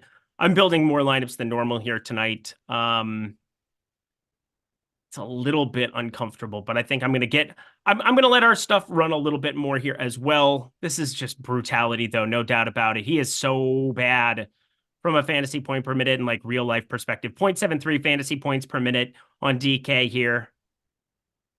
Kind of makes me like Cade Cunningham a little bit more, though. Makes me like Bojan a little bit more, but I mean, Cade Cunningham is really the only guy that I'm contemplating playing from this team. Me personally, only playing one lineup, and I'm playing it as if Simons is out. I cannot afford to use the roster spot on Knox. Like, I get it. It's not like I'm saying he's out of play. He's 3,500 and starting. I can't see him like breaking slate, and I need that flexibility. Justin Fickner, Choke a Donkey made me LOL. You're welcome. Throwing a little Shrek in there is never a bad thing. It's also never a bad thing to check out our sponsor, Better, which has a up to $500 first deposit match bonus. Yeah, $500. That's way higher than the $100 you're looking at a lot of the other pick'em sites. And Better, it's available in a lot of places here right now. So take advantage of that $500 first match deposit bonus. You're doing the same thing that you are on fantasy pick'em sites, but you can play up to 8 picks and 100x your salary that you're looking at, 100x your entry fee, if you will, here, $10, turning that into 1,000. That's a lot more fun than most of those pick'em sites as well here. So double that first deposit up to $500 with our sponsor over at Better. You sign up at the link below or the link that Jordan Klein so astutely put into chat, the best producer in the game named Jordan Klein, bar none, and take advantage of the free square when you sign up right now. If Pat Mahomes throws for a yard, guess what? He's going to throw for a lot more than that against Cincinnati's defense there on Sunday afternoon. That is for darn sure. Could be a remember me legacy spot here for Patrick Mahomes. Not legacy. He's got 2 Super Bowls. He's doing just fine. But take advantage of that. 221 adjusted down to 0.5 passing yards. Amazing stuff there. I'm looking forward to taking advantage of all this great stuff over at Better here. You should be doing the same. And thank you to them for their sponsorship here of our lovely show. Again, wanted to give them some love here because I know 20 minutes before lock here, some stuff might happen, and I want to be on high alert. Plus, I really do want to turn it over as fast as possible to the NFL guys because that is massive Amari Cooper news for everybody who wants to check out the NFL streets. So NFL Live Before Lock coming up to you right after this, 45 minutes that will feel like 10 because of the amount of analysis that has to go into that and the amount of tools and things that they're going to be utilizing on that show. So stay tuned. But Tyrese Halliburton is in. Do you have any interest in Tyrese Halliburton? Kind of easy to X off the rest of this Indy team now. Yeah, I mean, Halliburton's in play. I wrote him up in my contrarian article today as like the top contrarian stud to get to. And I think that makes sense. He's not going to get ownership. He's in a tough spot against Chicago, but he has picked it up recently. Like he had seen his numbers dip a little bit after the in-season tournament. He's got 61 DK points in the past 2 games. Certainly not playing him because of that, but it's at least nice to see. So he's the guy, no one else in play for me. All right. I want to bounce around and do some hypotheticals with you because, again, I love what you said about Portland, that you're building it as though Simons is going to be out. Not enough people build lineups with what's going to potentially happen. And you can't get to Craig Porter Jr., which would have been really nice on yesterday's slate. I personally didn't have enough, mainly because I was like, well, I might be on a flight when that happens. So knew it was like an hour and a half later. It is what it is. It is what it is, friends. But you want to be building out some of your lineups there for that kind of news. But I'm going to ask you this first. For Detroit and Boston, we got everything updated. Is there anything that you feel like you need to have in your lineups from that first game? Because they could come in well under owned because people playing DFS in 2023 are doing the same thing as us, building their lineups for later. Is there anything in your one lineup you're building tonight from Boston, Detroit? No, it's actually a detriment for me to have those guys because I need the flexibility for later. I'm with you. Like, it could burn me because it's not going to get ownership, and playing Detroit is always a good spot, but it's unlikely Detroit hangs in this game. This is one, like, if I were playing this game, I'd probably want multiple pieces. I wouldn't just play one piece unless it was like a Kevin Knox, but me personally, I'm off it. Oh, is it Nuke at the nighttime? Smell that, Jordan Klein? You smell what the Rock is cooking. Shut up. You know what? Is it Nuke at the nighttime? I think it is.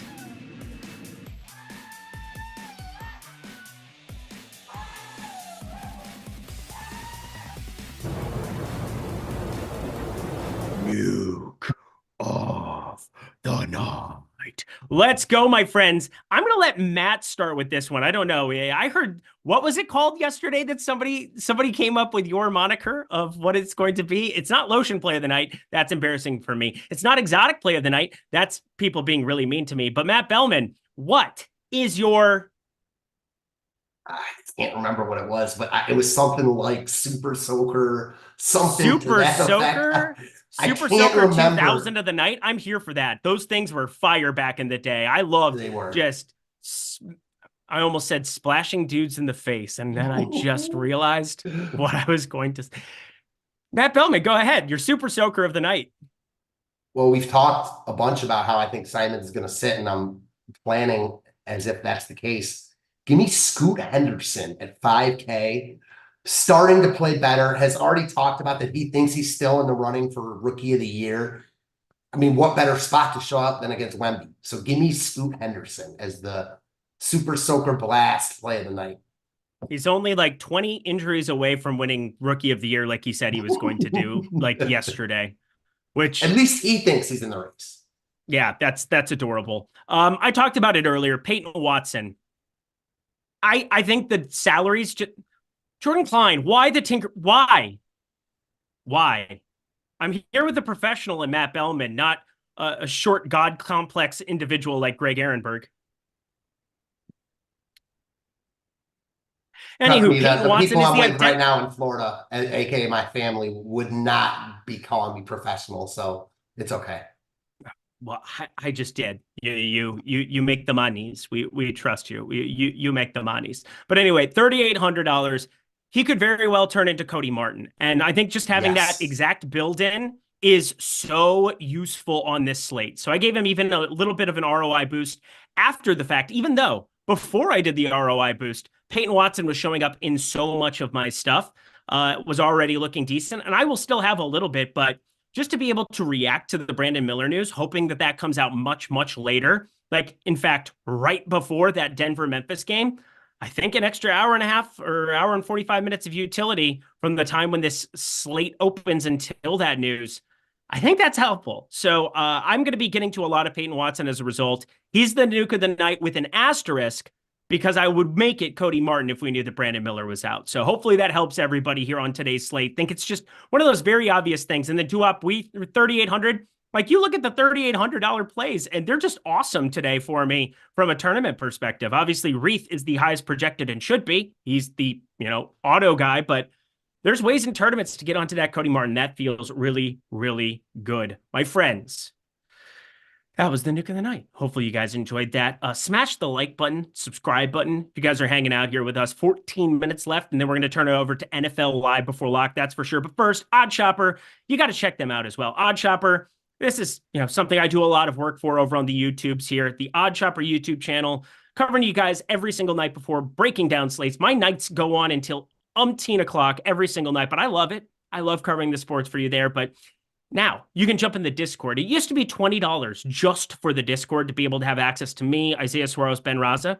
But now it is $15 for the tools, and the tools, friends, are the king above all else. The positive EV tool, the fantasy optimizer, where you can check out better. You can check out Prize Picks, Underdog, all these great pick'em sites. You can check out everything you know and love in parlays. You have the parlay builder. Those tools are worth their weight in gold. In fact, you look at a lot of the people's pickets around the industry, and you will see people using OddsShopper making cash money. Use promo code Lindy when you check it out, 20% off. Really cool stuff that we have going for that. So 15 turns into 12, $50 for the month would turn into 42. Look at that. I could do math and stuff.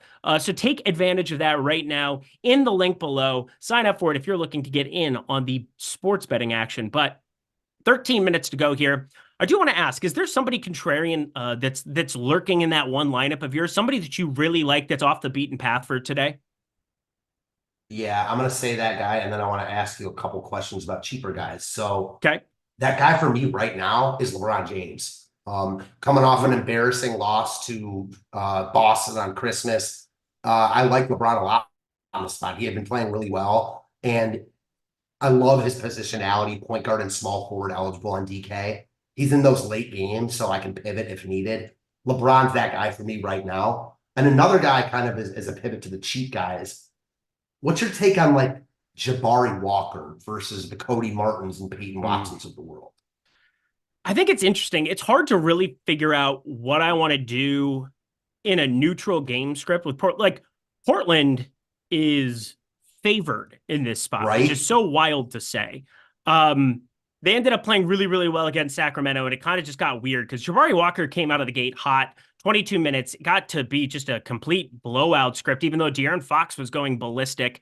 But with Ayton out, we all assume here that it's going to be Duop. It starts, played 32 minutes, played awesome. And Moses Brown got the spot start, only played 14 minutes there, was serviceable to a certain extent, 11 boards, 0 points. What a time to be alive. But Jabari Walker can be a good fantasy asset for sure. 4,200 and the positional eligibility kind of gives you quite a bit of swap ability throughout your lineups there. 4,200 in the late night window. I never hate getting to Jabari Walker or Tamani Kamara. And between the two of them, Kamara is such a bad fantasy producer. If Jabari Walker walks into more minutes, I know he's only projected for 21, but there's an actual upside there at his tag that doesn't necessarily always exist for Kamara. Kamara is somebody that I end up playing quite a bit on like late slates 2 gamers because you need the savings. And Matisse Thybulle, as much as he's had these stocks games where, things have gone ballistic or he's had some decent scoring output, 26 minutes last time out, 4 stocks to go with 6 points and 2 threes. But I feel as though Jabari Walker is just the guy who has, without a doubt, on that team, the highest ceiling out of like those 4,200 guys, not named Duop Reith. Yeah, same. I like him more than Cody Martin right now. If Miller's out, that might change for me. And I don't mind leaving 400 on the table if I pivot from Walker to Cody Martin. Like, I don't want to leave salary on the board, but I'm not going to be so stubborn where, I'll have to play a Jabari Walker in that case. Yeah. I will say the Sims tool, it's fine getting to like Justin Holiday 3,200, but I think it's so that we can turn him and Peyton Watson into other things with other news, gives you a little bit more swappability. So for me, I doubt that I get to the Justin Holiday side of things here when it's all said and done. I would be more inclined to, Jabari Walker is definitely somebody that should be on your radar from a fantasy perspective. And then one spot we haven't talked about, mainly because it's a pretty efficient spot for their prices. They've been kind of priced in for what their circumstances are. But this entire Miami Golden State game is pulling no ownership outside of Pashimsky. Chris Paul is 5,700, and we're not going to play him against Miami today. I'm starting to get myself on board with it, even though he's 13.6% owned. I mean, Golden State, Miami, it feels like a game that's just going underutilized, and there could be some news that pops up. Kevin Love, it would be nice to get him starting again, although we had the one start there, 24 minutes. Never know what to do with him there, but he's down to 4,800 at least in his good fantasy point per minute play. Do you have anything from Golden State Miami for the people? I'm not playing anyone in that game, but Steph Curry is like that $8,900 price tag just sticks out like a sore thumb. I get it. It's like the reverse sticker shock effect where because he's under 9K, like it's drawing me towards him. That's fine. I'll admit that. But he's under 9K in a matchup with a Heat team that's missing a bunch of their best defenders. He got hot in the second half on Christmas. Like Curry can go for 60 in any matchup. He can go for 30 in any matchup also. So he's really intriguing to me at that price point. Everyone on Golden State seems to be a little bit too cheap. Just this slate doesn't call for it, at least for me. I'm with you. I'm very much with you here. My God, the amount of Scoot Henderson I just got. I just ran one more without Simons, and then I ran one with Simons, and I'm kind of combining them, and now I'm sorting them for simulated ROI. God, the Sims tool is so much fun to be able to just kind of come up with your different processes for things, and I'm starting to figure out the way that I want to go about it on a day in, day out basis, and you're really behind if you're not utilizing this on a day-to-day basis, that's for sure. But I'm also with you on Simons. Like if he plays, I like him here. I love Simons. Just individually, he's one of my favorite players in the league. And if he plays, no one's going to be on him. He's another guy. He's got 50-point upside in any matchup, especially one like this. I just wanted to point it out because I have 35% Chris Paul. I don't know why it's happening, but the Sims tool has me going there, and Sims tool is smarter than I am. So wanted to at least throw him out as a contrarian piece that from that game I'm getting to a little RJ Hampton as well. The price point certainly helps. There's an opportunity for them to walk into stuff without Kyle Lowry out there where he could, see some uptick in minutes, but it's not the most appealing game. And obviously it's not pulling any ownership relative to other spots on the board, but I'm going to be shorting a lot of these Dallas pieces. Derek Jones Jr., the only guy as I finish sorting here that's actually showing up here in my lineups, but want to at least cover that game for the people. Jorge Manso, $2 exotic player, please. Brandon Pashimsky. I don't know. I don't even have, I think I have like 15% of him. So I'm like at the field, but it is what it is. Let's see. I keep going back to your Desmond Bain call out, like from the beginning of the show. I hate to stop for him, but they play tomorrow. So that's part of the reason I kind of think Morant sits. And sorry, did I interrupt you or something? Jordan Klein. Why? Every time. Yeah. I think I'm doing a great job. I'm doing a professional job. I'm having a great conversation with Matt Belman. And you come in with Joe Exotic just because you think you are so cool and so funny and you are just so witty and everybody needs to adore you and be like, Jordan Klein, you're the best. And Jordan Klein, you're so smart. And I can't believe, shut up, Jordan. Man, I lost my train of thought. I'm sorry. Go back to no, Desmond Bain. There we go. Yeah, we like him. I don't like this spot in Denver, but Bain's been like a 9K player recently, like when Morant's out, and his game log is that of a 9K player. He's 8,100. If Morant's out, he's live to go for 55 plus here. And at that price point, you need that. I mean, at that price point, it's just like what Franz Wagner did the other night on the Millimaker slate. Yep. So he's really intriguing in tournaments. Jake Lindland, $1.99. DK single entry. Justin Holiday and Walker, or Brogdon and Watson. Those are, Drew Holiday is who I'm assuming that would be because price-wise, that makes sense. I love the Brogdon Watson side of that, just because I don't want to have anything from this early game. I'm going to have very, very, very little exposure to this early game. Yeah, me too. I actually love Brogdon here if Simon sits. So yeah, you already have no sharpening. I don't have anything. I have one share of Drew Holiday. I'm going through this. I ended up with nothing from Detroit. This is surely going to be fun. If Detroit decides to play well today, no, that's not going to happen. Let's not get ourselves anyway. That was funny. It's a baseball series in Boston for them. So they play back to back. I don't know if it's tomorrow or the next day, but I could see them being competitive in one of the games for sure. Yeah, one of them. They're just so bad. They're going to go past 30. They're going to go past 30. They don't lose. They don't get crushed every night. Their big problems are that they're the worst 3-point shooting team and the worst rebounding team. And you can't survive in the NBA nowadays being that. Rebounding and 3-point shooting are very, very important. Yeah, you're right. They stink. They stink. They're great. Yeah, no, it is what it is, friends. No, Duren, a good play on DK. I agree. Jalen Duren, he's my boy. I absolutely love this guy. Walking in Memphis. He's beautiful. Love him. Doesn't matter. Can't get to him on today's slate. Too many other centers that get priority. Jordan, we love you. I love you. I'm sorry, Jordan. You are Smart, I'm dumb. You're good looking, I'm less attractive.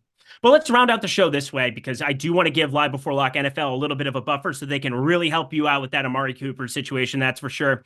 Late news coming up in the wings. Lots of it sitting around the board here. The big spots, plural. Portland, Memphis. Have them on your radar. You need to know how you're going to react. If Ja Morant is out, what looks better to you? Repeat that. If Ja Morant is out, what looks better to you from the Memphis side of things so people can start reacting to those in their lineups? Bane for sure. I don't trust Marcus Smart's minutes, especially with a back-to-back tomorrow, but Bane starts to look like, I imagine they're a boom bust tool. If Morant is out, Bane will move into the top 5. Yeah. And Jaren Jackson Jr., he's gotten back to his hack-a-shack ways, but I would still have some of him at 7K. That's a low tag. That's a really low tag. 1.15 fantasy point per minute guy here on the season that sees a little bit of an uptick here. He gets back Marcus Smart here. I mean, he's kind of a guy that's intriguing just to throw in there in the event that he has one of those ballistic stocks games as is. But yeah, there's definitely a foul risk here in this spot, no doubt about it. And then for Simons, recap for the people. Portland, this is a spot you've got starred, highlighted, centered. You want to be reacting to. Who are your favorite plays if we get Anthony Simons out? So if Simons plays, I like him. Don't love him, not a must play. But if he's out, all of a sudden, I think Brogdon is a must play for me. Scoot, I love. Already talked about Reith and Jabari Walker. Those guys don't see any uptick with Simons out, but Simons eats up a ton of usage. So I like everyone on Portland better.